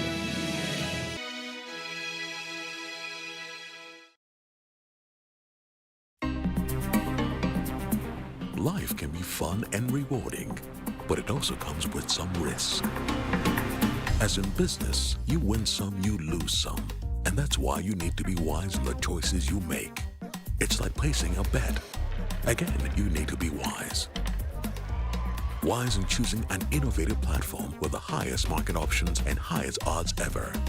That's why Winners Golden Bet, the leader in online, in-shop, virtual, and live sports betting, gives you enhanced platforms that offer you the best chances of winning. For betting on live soccer matches, live dog races, and virtual games. Winners Golden Bet is your best bet. Instant payment of winnings guaranteed. Play online or in any of our numerous shops nearest to you. Hey guys, be wise. Play on Winners Golden Bet. Winners Golden Bet, the wise choice. Nigeria's Niger Delta region, from where the black gold fuels Africa's largest economy, where the lines between wealth and poverty has never been thinner. Conflicts, poverty, insecurity, and environmental challenges daily confront the region. How can the Niger Delta story be changed for the better?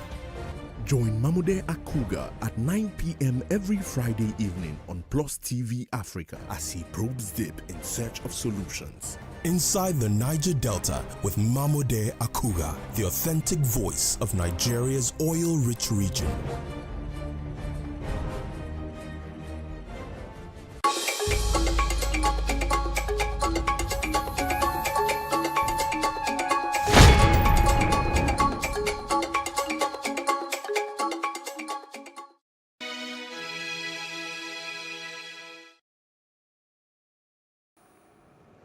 And from other parts of Africa, a group of African students who fled the war in Ukraine has said that they had encountered discrimination and violence on their way to Poland.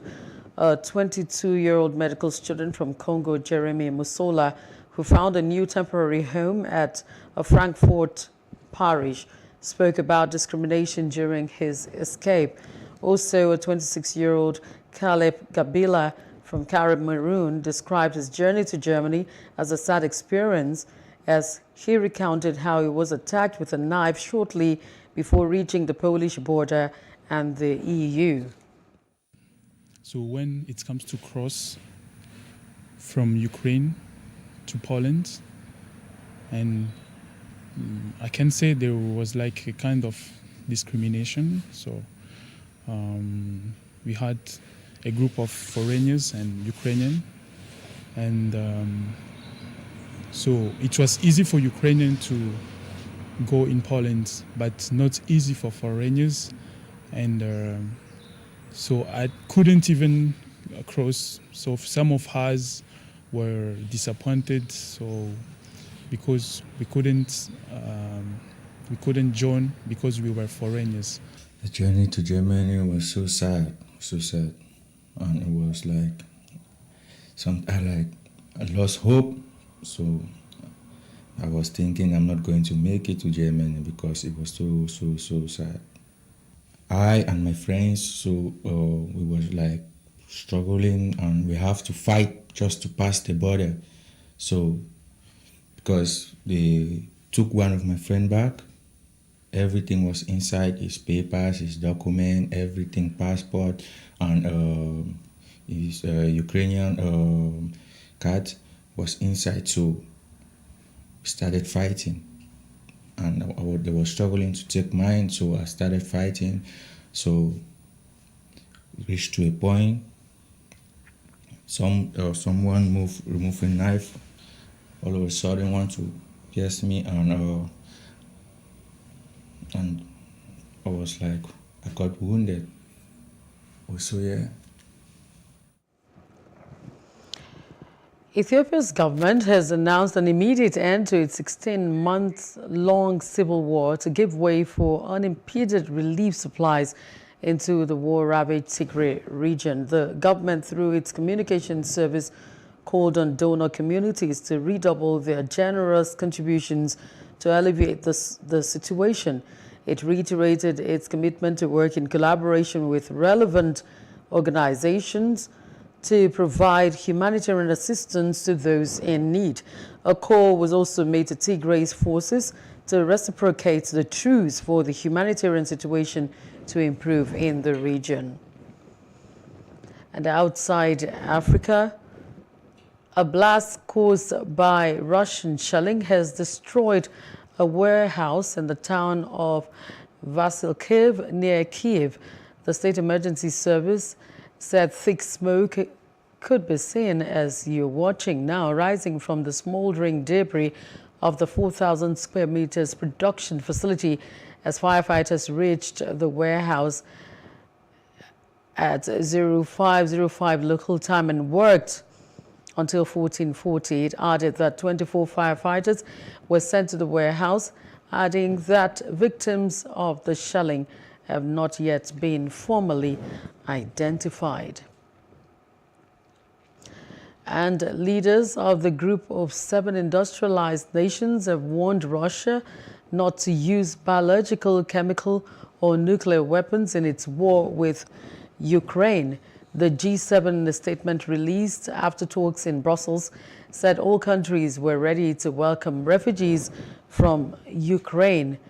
On energy, the leaders called on oil and gas producing countries to act responsibly and boost supplies to international markets, adding that OPEC had a role to play in all of that. They also said they would avoid food bans on food exports. Ukrainian President Volodymyr Zelensky has appealed to NATO leaders to increase military support for his country against Russian forces that he warned would next target alliance members in Eastern Europe, including Poland. Addressing a NATO summit in Brussels, Zelensky said Ukraine needed fighter jets, tanks, anti-ship weapons, and improved air defense to repel Russian troops as the war enters its second month. While NATO is expected to step up support for Ukraine, the Secretary General Jens Stoltenberg has said the alliance will not send troops or planes to Ukraine from Russian strikes and from Russian occupation by giving all their weapons. NATO Secretary General Jens Stoltenberg has said that Russia may be trying to create a pretext for the use of chemical weapons in Ukraine by accusing the United States and its allies of preparing such an attack. Stoltenberg said any use of chemical weapons would have widespread consequences and called on leaders to provide support to Ukraine against chemical and biological weapons, install 4 new battle groups in its eastern border, and enhance air and maritime capabilities in the region. He said China should not provide economic and military support to Russia, stating that Beijing should use its influence on Moscow to promote an immediate peaceful resolution. So we are concerned, partly because we see the rhetoric and we see that Russia is trying to create some kind of pretext accusing Ukraine, United States, NATO allies for preparing to use chemical and biological weapons. And we have seen before that this way of accusing others is actually a way to create a pretext for do the same themselves. And of course, the accusations against Ukraine and NATO allies are absolutely false. Allies agreed to supply equipment to help Ukraine protect against chemical, biological, radiological and nuclear threats.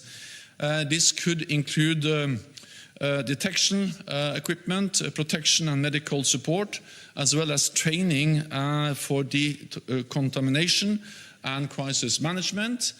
We are also enhancing allies' preparedness and readiness for chemical and biological and nuclear threats.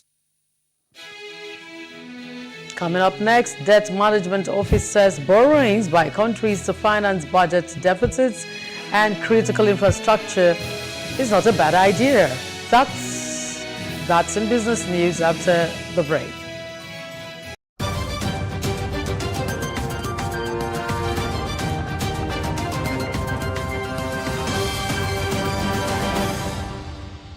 Welcome to Business Reports. I am Justin Akadonye. The Organization of Women in International Trade, OWIT, Nigeria says the high cost of producing goods and services is a challenge to the nation's export potential. Now, the president of the OWIT, Blessing Iraboza, said this in an interview in Benin today. She said the recent hike in the price of fuel had further reduced the competitiveness of Nigerian goods at the international market. Iraboza also expressed displeasure with the poor electricity situation in the country and called for affordable and sustainable power supply as alternatives. According to her, the cost of transportation has gone up, and this has led to additional cost of goods being conveyed from one location to another. Also in business news, the Debt Management Office says borrowings by countries to finance budget deficits and critical infrastructure is not necessarily bad. The Director General of the DMO, Patience Oniha, said this in an interview on Thursday in Lagos. She spoke on the sideline of an awareness program on security issuance organized by her office. Oniha said that government borrowings were done by all countries across the world, mostly to finance critical infrastructure. According to her, the multiplier effect of quality infrastructure on a country's economy cannot be quantified. She said that successive Nigerian governments have had to recourse to borrowing to fund budget deficits, adding that annual budgets would be affected if funds were not raised to support them. The Nigerian Ports Authority says that 22 ships at the Lagos Port Complex are discharging petrol and others. The NPA, in its daily shipping position, said that the ships were discharging bulk wheat, general cargo, container, frozen fish, ethanol, automobile gasoline, base oil, butane gas, bulk urea, and petrol. The authority said that 26 other ships were expected to arrive at the port between March the 23rd and April the 10th. It listed the expected items as bulk wheat, general cargo, frozen fish, bulk sugar, butane gas, bulk gypsum, bulk salt, automobile gasoline, petrol, and containers. It indicated that 8 others had arrived at the port waiting to berth with bulk wheat, container, base oil, petrol, and bulk sugar. Now, the president of the Chartered Institute of Taxation of Nigeria, CITN, Adeshino Adedayo, has encouraged students in tertiary institutions to embrace the tax profession. He spoke during the inauguration of the Association of Nigerian Taxation Students in Lagos. He said the initiative was part of the Institute's Catch Them Young agenda, geared towards creating a community of taxation students who would be nurtured to becoming qualified tax practitioners and build leadership skills over time. While congratulating the newly inaugurated executives, he urged them to promote awareness of the taxation discipline and operate within the Constitution as provided and be worthy ambassadors of the Institute. While speaking, the Chairman, Student Affairs and Tertiary Education Relations Committee, Dr. Titilayo Fowokon, said the mission of the initiative powered by the CITN is to build an association that would nurture prospective members of the CITN in tax administration, academia, and practice. And that was Business Reports. I am Justin Akadonye. Many thanks for watching. And entertainment news is up next. Within 24 hours of Kolakbo Morakinyo calling out Nollywood filmmakers Funke Akindele and JGC Skills, the organizers of African Magic Viewers' Choice Awards have moved to resolve matters. Recall that Morakinyo tweeted on Tuesday that the celebrity couple did not properly credit him for working on the sound editing of their multiple award-winning film Omogeto the Saga. Also, that someone else was nominated in his stead for the AMVCA's Best Sound Editor category. It turns out that Morakinyo's outcry caught the attention of the award organizers, as the official website currently has the category updated with his name. Ciara has confirmed that she will star in the forthcoming film adaptation of Steven Spielberg and Oprah Winfrey's The Color Purple. The Level Up songstress announced on Instagram that she will play the older version of character Nettie Aries. The singer is interestingly not the only star set to feature in the adaptation of the Alice Walker Pulitzer Prize-winning 1982 novel. American media personality Wendy Williams has called out a bank, Wells Fargo, for freezing her account. Wells Fargo raised concerns about the media personality's health, insisting that she needed a guiding. In a video released by Williams, she demanded that the bank release her money. She also called out a former manager who she alleged used the credit card to hire a lawyer against her. It will be recalled that Wells Fargo sent a letter to New York Supreme Court Judge Alan Bluth, requesting for a hearing to determine whether Williams, who has not hosted a daytime talk show since July 2021 due to ongoing health issues, needs a professional to intervene in her affairs. And from entertainment, we go to the main news again. President Buhari insists on zoning meets National Assembly leaders.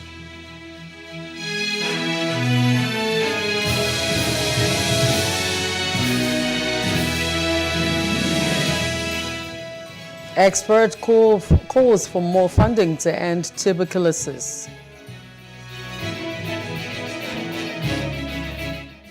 And African students fleeing Ukraine struggle to stabilize and continue studies. And that's news now. For more stories, please follow us at PlusTvAfrica on Facebook, Twitter, and Instagram. And do subscribe to our YouTube channel at PlusTvAfrica and PlusTvAfrica Lifestyle. I'm Loretta Chiogo. Do have a wonderful night rest. Good night.